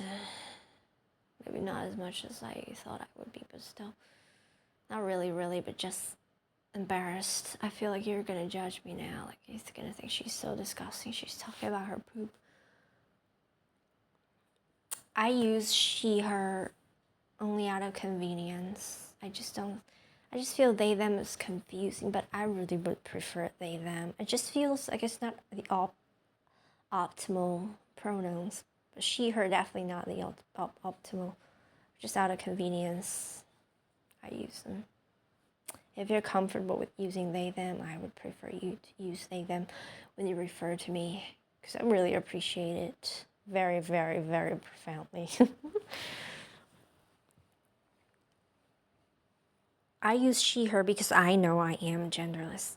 But when other people use she, her to refer to me, I don't feel comfortable 100% because I'm not sure if in their mind they're thinking of me as a female, as a woman, or as a person, even though I have told them that I am a person. So I can use it comfortably with me, like she, her. But when other people use it, I just feel maybe they're not seeing me as a person, like a genderless person. They're still seeing me with gender. So I really would prefer other people use they, them, if they can. I can understand sometimes they might slip and use she, her. I totally understand because I do that too.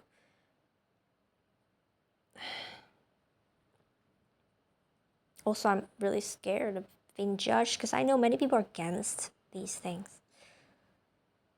I'm afraid that they come up and judge me. Oh, you're using they, them. You're one of those people that are so making a fuss out at all unnecessarily. Why can't you just live by the simplest he, him, she, her? Why do you have to make it difficult for everyone? Why do you have to make a fuss out of nothing? You blah, blah, blah. That's just how they think.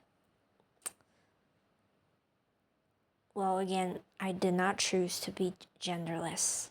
But if I could choose, I would still choose to be genderless, but I did. It's not a choice that I made. I know that many people would chose to be genderless, but for me, it's not a choice. And even if I chose to be genderless, this should still be respected. It's not making a fuss out of everything. It's for gender equality, it's for freedom. Why can't you respect that people have to be who they have to be? Why can't you respect that? Oh, for fuck's sake. And when people are against these things, they make me furious.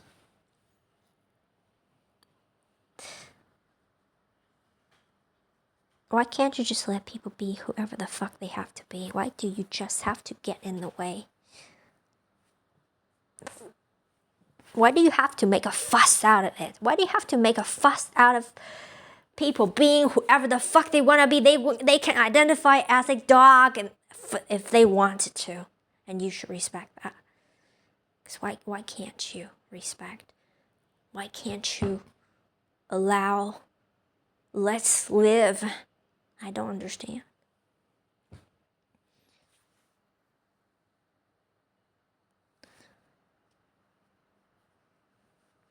I think I can understand. Maybe, but I don't know. Because I've never been, like, it happened really early on in my life when I was turning 14. Before I learned about genders, before I learned about sexuality, homosexuality, before I even knew clearly what homosexuality was, I was already genderless. I felt this way. I didn't even know there was this thing that's called agender. I didn't know. I just felt like I'm a person. I'm not a girl or a guy. And it made me feel uncomfortable during a physical education class when the teacher says, now boys sit down, girls stand up. I did not feel like standing up. But I did anyways. I didn't want to make a fuss out of it. I didn't know what it was. I didn't have any clarity on it. I didn't know what it was. It's just a feeling, and it was very crystal clear. I did not feel like a girl. Crystal clear. But I didn't know what it was, so I never really know how to express it. Or I didn't make it part of my life. It was part of my mind, but not part of my life. It's still not part of my life. I don't go around and tell people, hey, I'm a genderless. I don't go around and tell anyone that talks to me on the internet, hey, I'm a genderless. I only tell people this when I expect them to be a part of my life. Okay, if they're just passerbys asking or just having a short conversation, with strangers in the elevator, I'd go and tell them, hey, I'm genderless. In fact, in my country, I don't think anybody's going to understand this. I never told anybody from my country about this, about me.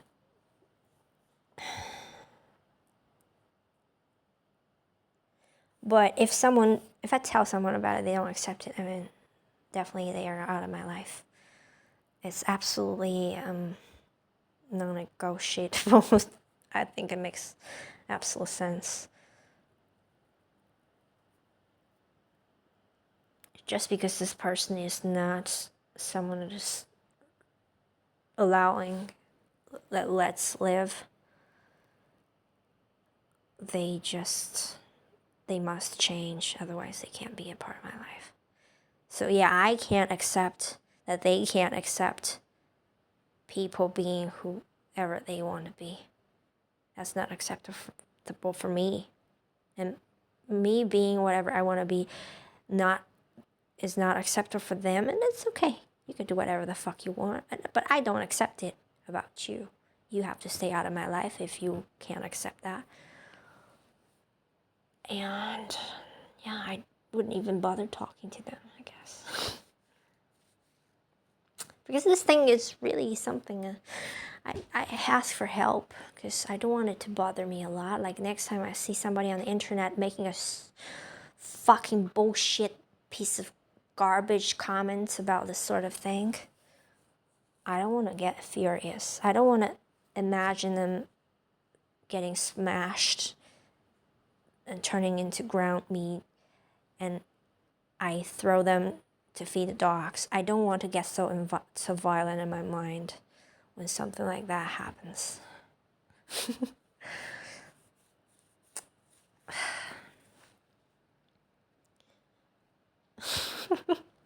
I hope I didn't scare you off. Not that I would ever do such things that my mind comes up with. You know, my mind judges people, my mind turns people into ground meat and feed them to dogs. But I would never do that. I'd never say to somebody, you're ugly. I would never, even someone that judges me, I wouldn't judge them back. I mean, not their appearance. Because I know it's not right to do.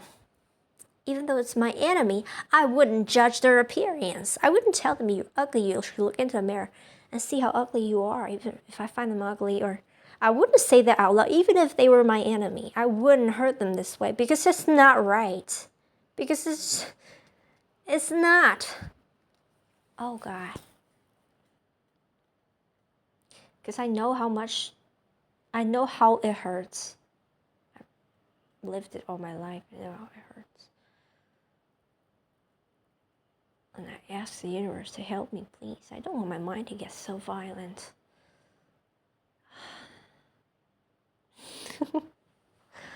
And the things that my angry mind can come up with, literally, it's just more terrifying than the most horrifying horror movies you've seen. They come up with, I don't even want to tell you because it will scare you off. That's the reason why I don't watch horror movies, to add to the materials for my mind to use to punish people in my head. And I don't like horror movies because they really scare me.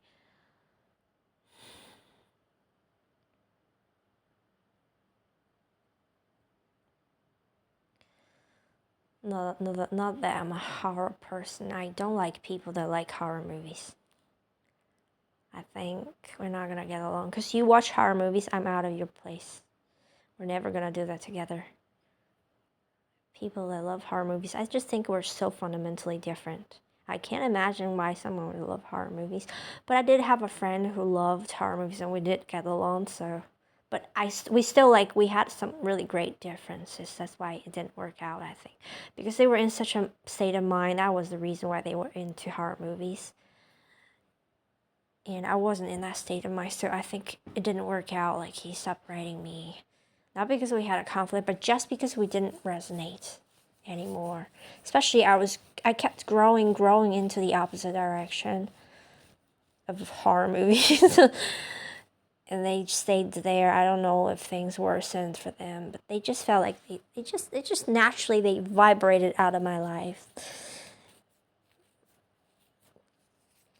It was just a natural thing. Like, they shed me out of their life, or they shed themselves out of my life. And I'm still concerned about them because this person, again, I relate to because he was also an INFP. And I love the way they talked. You know, I love everything about But he was just someone that was different from other people, And I, I, I don't know if they're okay. I hope they're okay. And I know they will be okay. And even if they kill themselves, that will still be okay. It would mean that they're in heaven now and they're taken care of. 'Cause, like I said, I'm someone that favors death in life, at least for the time being, which is highly understandable. If you were in my mind and you lived my life, you would know why.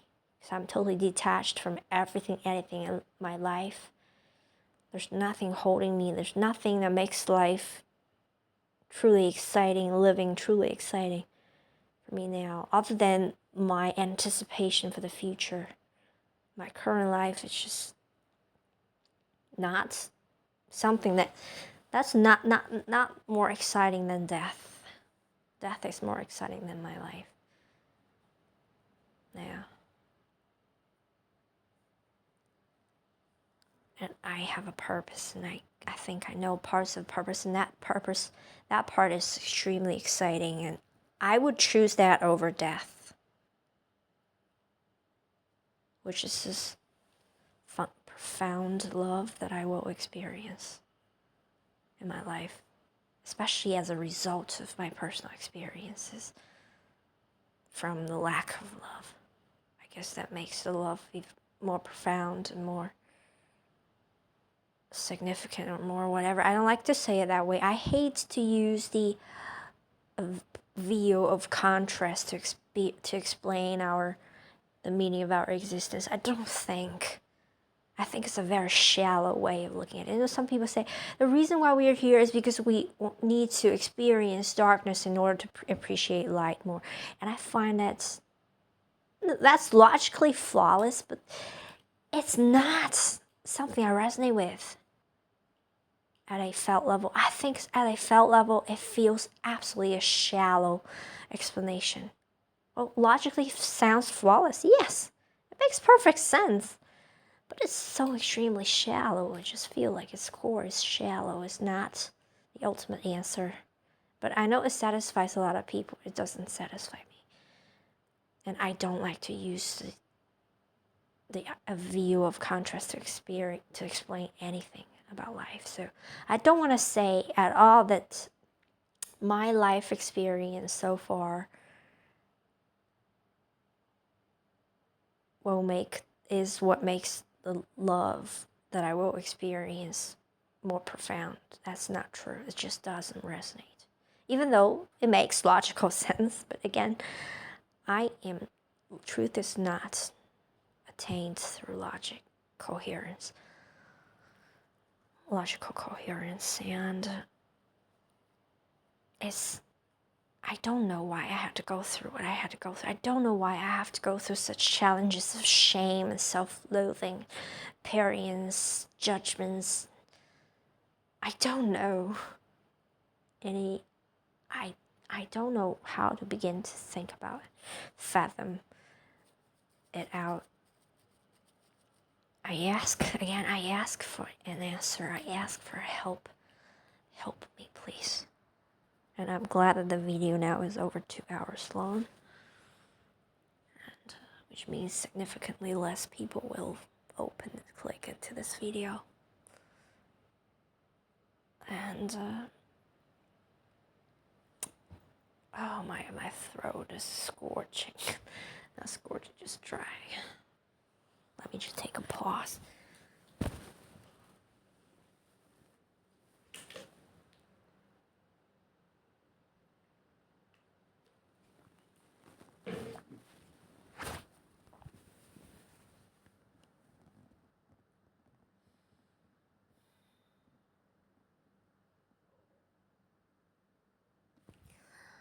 Oh my god, it's late as fuck. No. Why? It's okay, I don't have anything to do. Today, tomorrow, is the day after tomorrow. I don't know, actually, I don't know. I can't get ahead of myself. I don't know what's gonna happen tomorrow, in fact. My life, again, is totally blank. Anything can happen. And I've had negative miracles happen in my life. So I believe in miracles. I believe that anything's possible. Or maybe tomorrow, all of a sudden, I become psychic. That's possible too. All of a sudden, tomorrow, I die. All of a sudden, tomorrow, I blah blah blah. You know, anything can happen tomorrow. All of a sudden, someone shows up. Something shows up.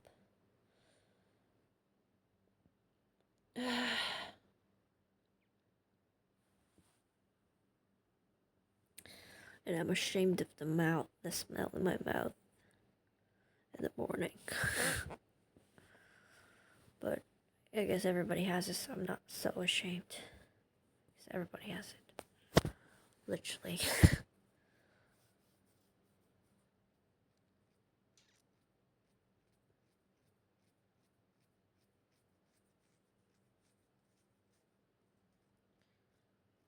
I think I told you everything.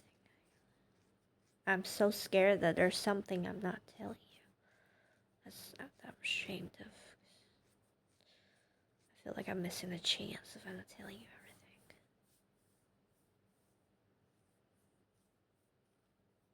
everything. But I can't find anything else significant.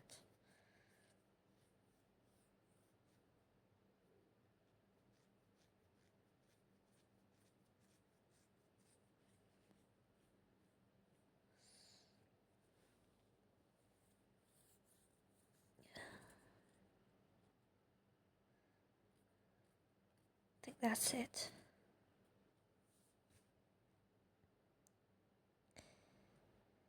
In fact, I am totally convinced right now that someone watched. I think people that really watched the video till the end, they can still love me, because I still love me. Well, no, that's not true. Like, I never really loved me. Because, like I said, I'm so ashamed of all these things. That's not love. But maybe a part of me loves me. Like, or maybe I love me. Like, I can love me, like, and also parts of me don't love me. Like, the parts that feel shame, certainly they need to be loved, because they can't be, they're not loving because they need to be loved. So help me, universe. That's the point of the video. Help me. Help, help, help, help, help, help, help, help. I know I need to only ask this once. But I feel insecure. I feel like I have to keep asking. Otherwise, it's not enough. But really, you just need to ask for once. But I feel I want all my insecurities removed, all my doubts, all my insecurities, gone, gone, gone, gone. I want to feel the freedom of fearlessness. And what does it feel like to be free to stand outside with all of my self, all corners of me fully exposed and light, and so feel the full confidence of worthiness, of love, unconditional love. Whoa. It's just quite of a illogical sentence, because unconditional love does not require worthiness, obviously. Because it, by definition, loves, it just loves. Unconditional love loves, period.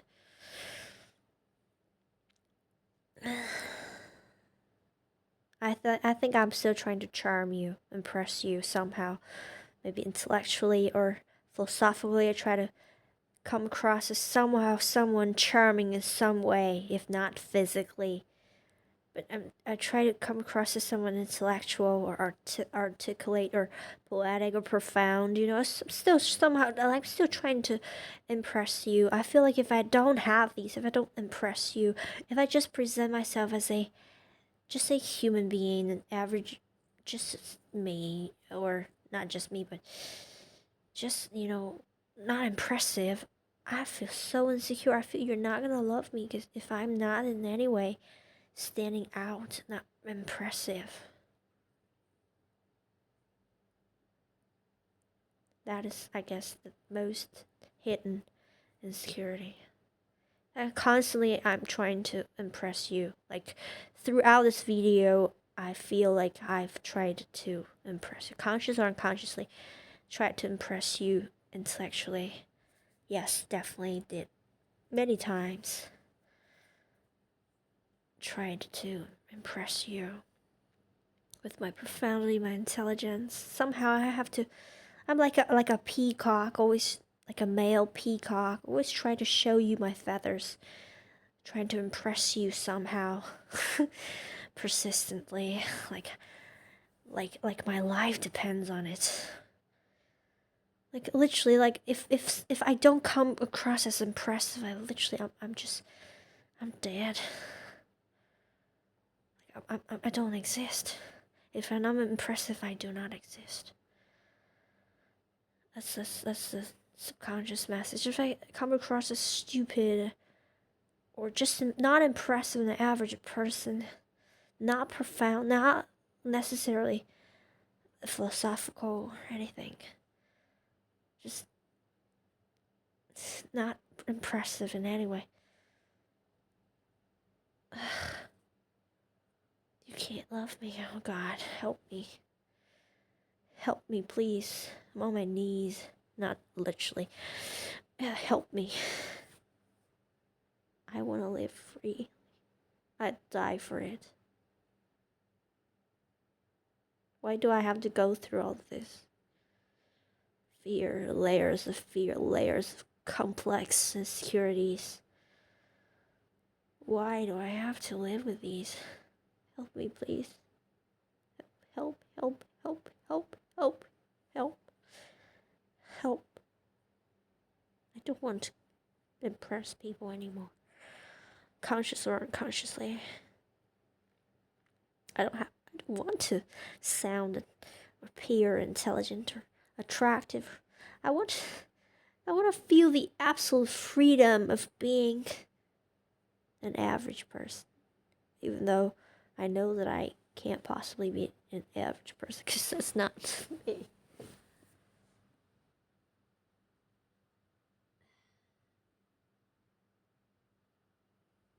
Objectively speaking, okay? That is an objective observation. I know I'm not ever, no matter I try to impress or not, I'm just not. I never come across as a average person. That's just not me. Like average person, by average person, I mean someone that doesn't follow their heart, someone that is inauthentic. That is mediocrity, is not following your heart, is having a job just for money, is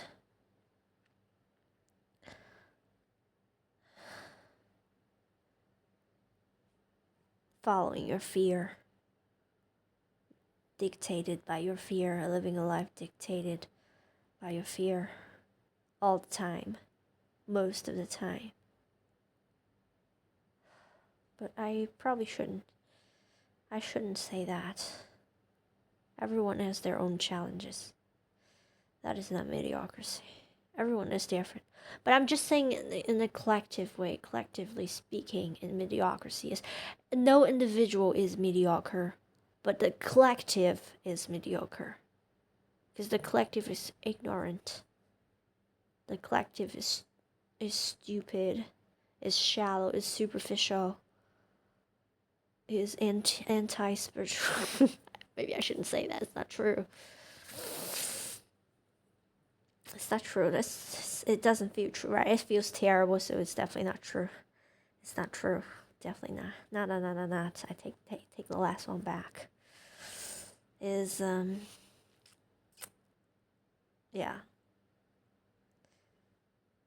So I come across as someone that is totally unconventional, comparing to that, to the collective conventionality.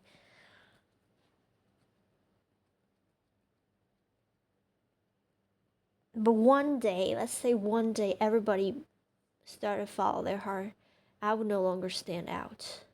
I would become average person that follows their heart, that is authentic, that is not dictated by their fear. Everybody does that, let's say, in a world where every single person does that. I'm no longer standing out. I'm no longer unconventional. That would be conventional. I'm a conventional person. Or, in a world like that, there would be no more concepts of conventional and unconventional.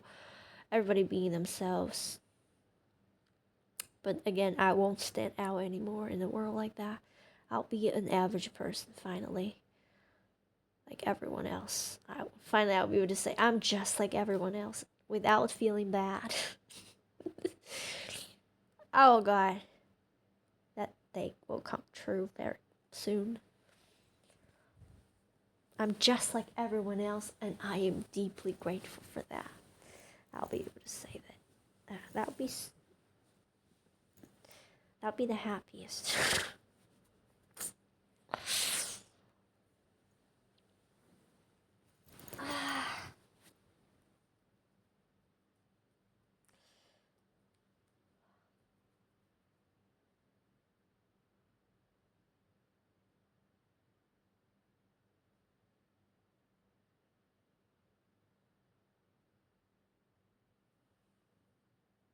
I guess in a world like that, I wouldn't worry about love anymore because everybody loves everybody. Because everybody accepts everybody. Because everybody accepts themselves. Everybody follows their heart. It doesn't matter if you stand out anymore. It doesn't matter if you stand out anymore because there's no more mediocrity in that world. Even though everybody's just like everyone else, following their heart, doing exactly what everyone else is doing. That is following their heart. That is following love. That is living by love, not by fear. That is the new convention, quote unquote. That is the new normal. And everybody, I'll finally become a normal person, not eccentric anymore. In any way. Everybody would be philosophical because everybody would prioritize only the most important things. Oh God, that's where I come from. I want to go home.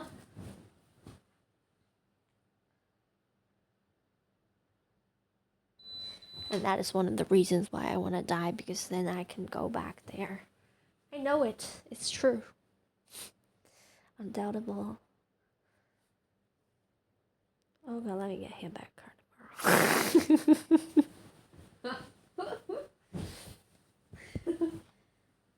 Okay, now I'm trying to impress you by showing you, like, yeah, I was trying to impress you. Like, oh, look at me. I am good this way. I am such a good person. I'm so glamorous. I come from such a beautiful world. I'm so pure. I am good. I am better than most people you've met. I come from a world that is totally the opposite of this.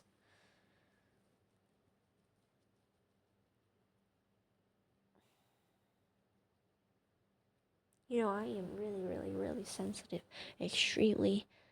Oh my God, the second I looked at the screen, it said 2:22:44, while the time is 4:22. The time is 4:22. And I look at the screen, it was 2:22:44. 2 hours, 22 seconds, 22 minutes, 44 seconds. I'm seeing 2:22 more and more often. 2:22:44 is my number, and I'm excited. I know what it means. I know some numerology.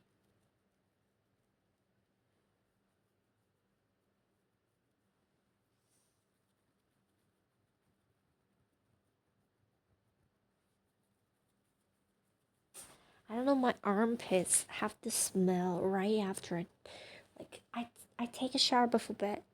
Just half an hour later, my armpits start to smell. Like right now they smell so bad. I can't even turn my head towards them. What is it? Why? Help me, universe. Help me love me. Please. Help me love me even if the whole world didn't. Help me love me. I love me. Help. Help. Help. I want to love me so much.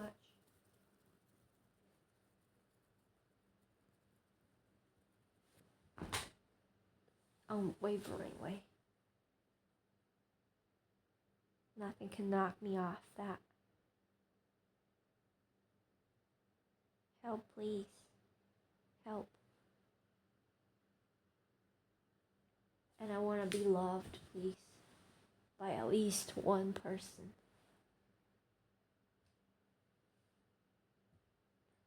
In my life, physically present.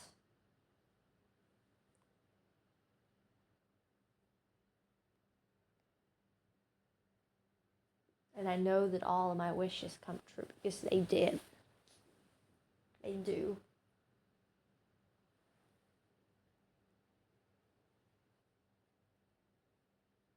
Help me love me. I feel this great sense of self-loathing when I dance. When I shake my body with music, I feel so unbearably stupid. God. I can't do that in front of the mirror, or else I feel so embarrassed. Help me with that, guy. I don't even know. That's just so... I don't know why. I don't know. When I see people shake their head with music, man, I feel so bad. I certainly can't possibly do that. It's just so... I don't want to feel such deep embarrassment. It's so fucking mysterious. Why do I even feel that way? I want to shake my body, shake my head, whenever the fuck, however I want to. But I can't do it without like feeling this great sense of embarrassment, awkwardness. Oh God, help.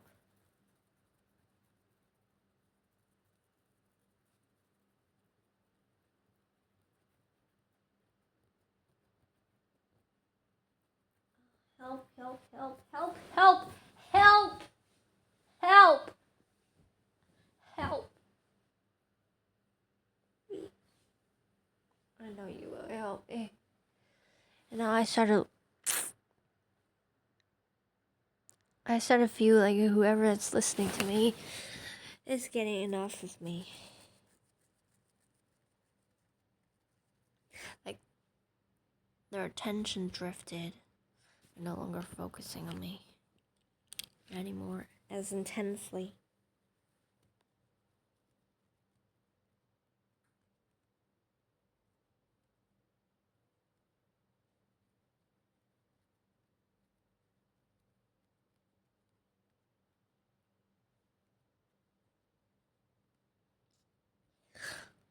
Help, help, help, help, help, help. And I feel like I'm annoying.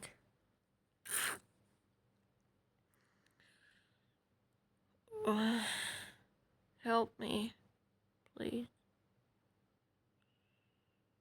Help me. When can I not have any more negative judgments about me anymore?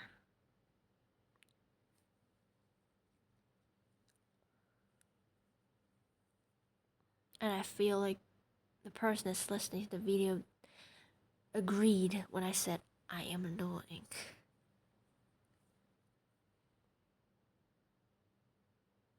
Oh God, it feels so real. It feels like it really is happening, even though this video is being recorded. It's not uploaded. Might never be uploaded.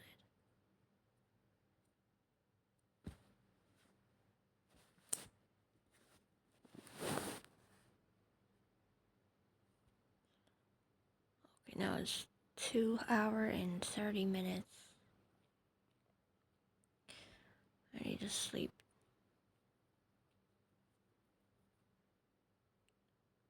Help me, universe. I'm feeling that I'm being annoying, but I certainly am not annoying to you.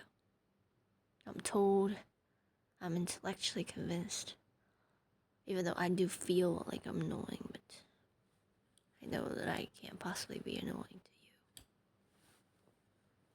because of how much you love me and how much you understand and how much you love me and how much you, even though I don't believe any of this, but I'm intellectually convinced. So I choose to trust. But I need your help to see that myself rather than just trying to trust it while not convinced. Like,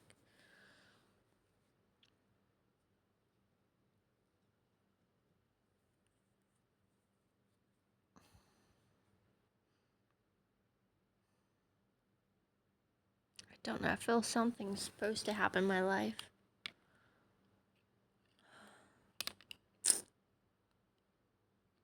I just gotta live on, I guess, to see if it's true.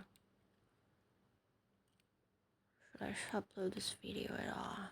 Maybe I try to upload it.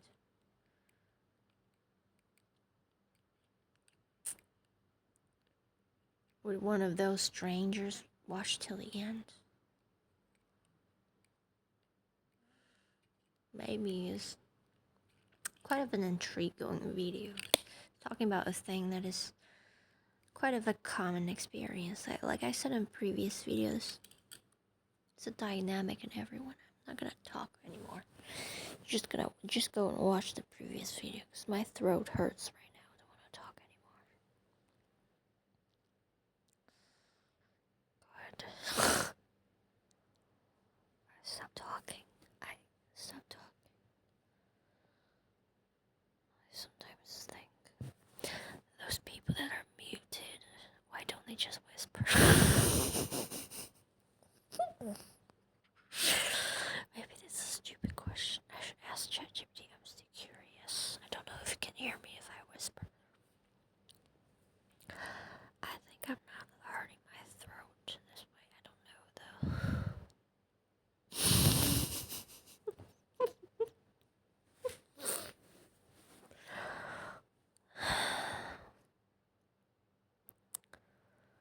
I think I'm not hurting my throat. What part of my body am I using when I whisper? If it's not my throat anymore. I really don't know if you can still hear me.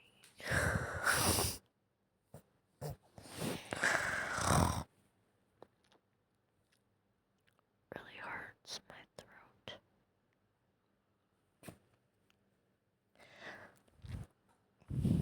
I think I still come across as an extremely charming person.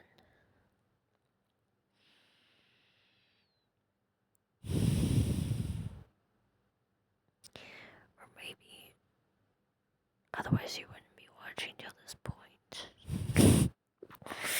At least to anybody that's still here. I come across as an extremely charming person. Those that would find me gross would have quit watching long ago.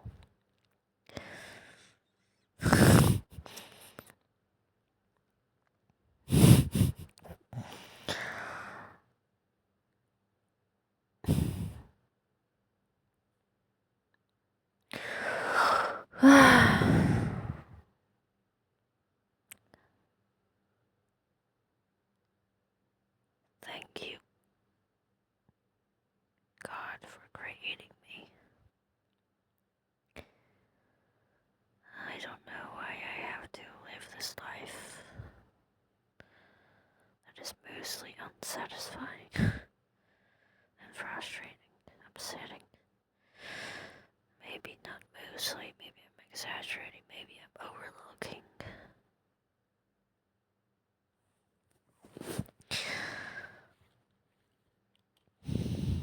I still don't know the purpose of our existence. That's my biggest question, my only question that I have left. It's just the only thing I want to figure out. I haven't been able to figure it out at all. I haven't been able to have any clues. I've been asking. Maybe answer today. I don't know. There's no explanation I have been able to come up with that is in any way satisfying to explain why I can't get the answer to this question yet. What can I do? Nothing.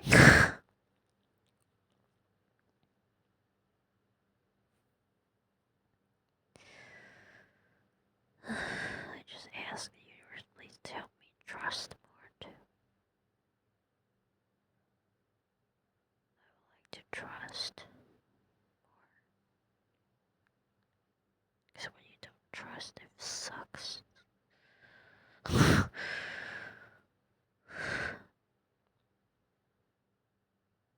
It sucks the most when you don't trust. Feels like the whole world is against you when you don't trust. Feels like you're on your own and you're in a hostile universe. I prayed, please help me trust more. Thank you. Please help. So, I found out that the whispering really doesn't hurt my throat because now it's not hurting anymore. At all. I don't know how high is the volume when I whisper, so I don't know if you can hear me at all clearly or not. But it doesn't matter. I look forward to the unfoldment of my life.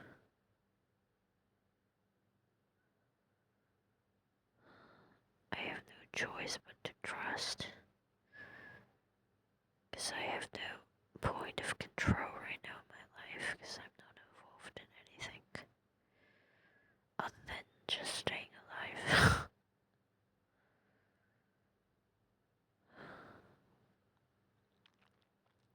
I still have my insecurities. I still feel like maybe if you really appreciated me before this video, now after watching this video, I feel like you appreciate me less now. Or if you loved me before this video, now I feel like somehow the love now has cracks in it. Because you've seen ugly parts of me. I don't know. Or maybe if you still love me, but now you've seen these things about me, you still love me, but after a year or two, you started to resent me, like, loathe me. But, it doesn't matter. So when the true love arrives, it comes in an undeniable way. And it defies all insecurities and doubts and uncertainties. I have no doubt about that.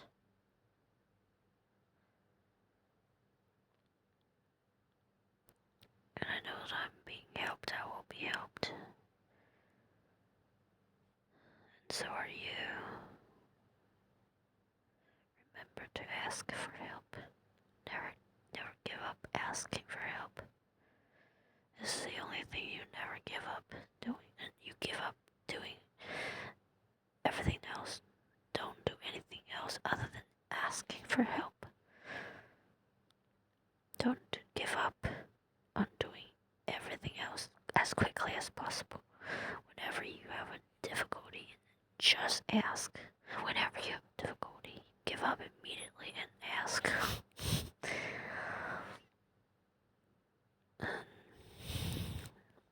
If that's what you feel called to do.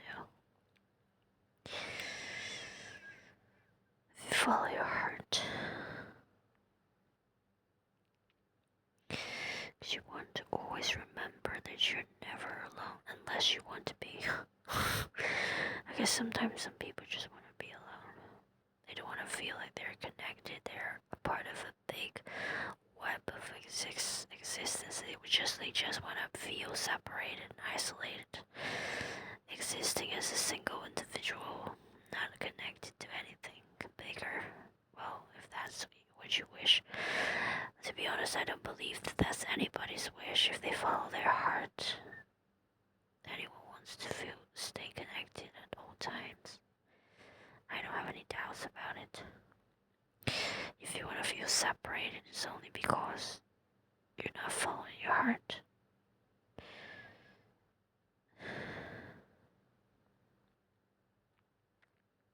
I have absolutely no doubts about what I said. So yeah, you want to keep asking for help also to remind yourself that you're never alone. Never. And that you're always being helped. You're always supported. And life is really the least important thing. The content of your life much more important than staying merely alive is not your responsibility. Never. Never, ever. Unless, well, I don't think it's ever true that it's someone's passion to just stay alive. Absolutely not. Absolutely not. Because we are grand beings. We have purposes that are significantly meaningful for each one of us.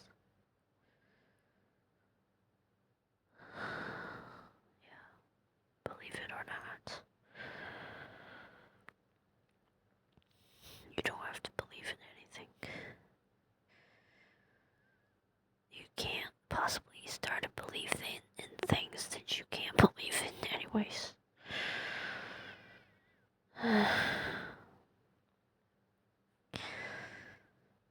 Alright, the end of the video. I don't know how many times,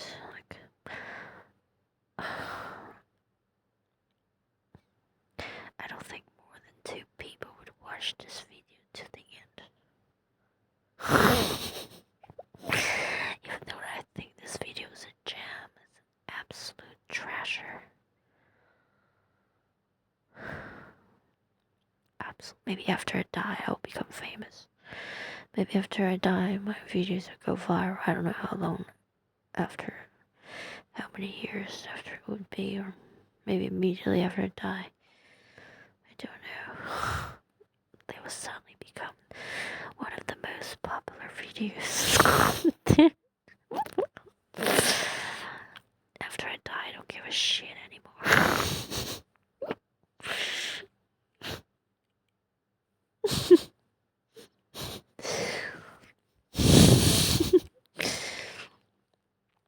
I'll become an unconditionally loving being, incredibly profound, understanding, and so I wouldn't care if I'm famous or not.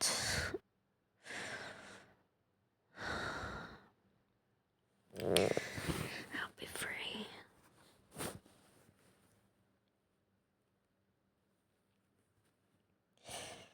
Please help me, universe. I wish to have the answers to my questions while I'm still alive. Thank you. I know you help me. Thank you so much. Thanks. Thank you.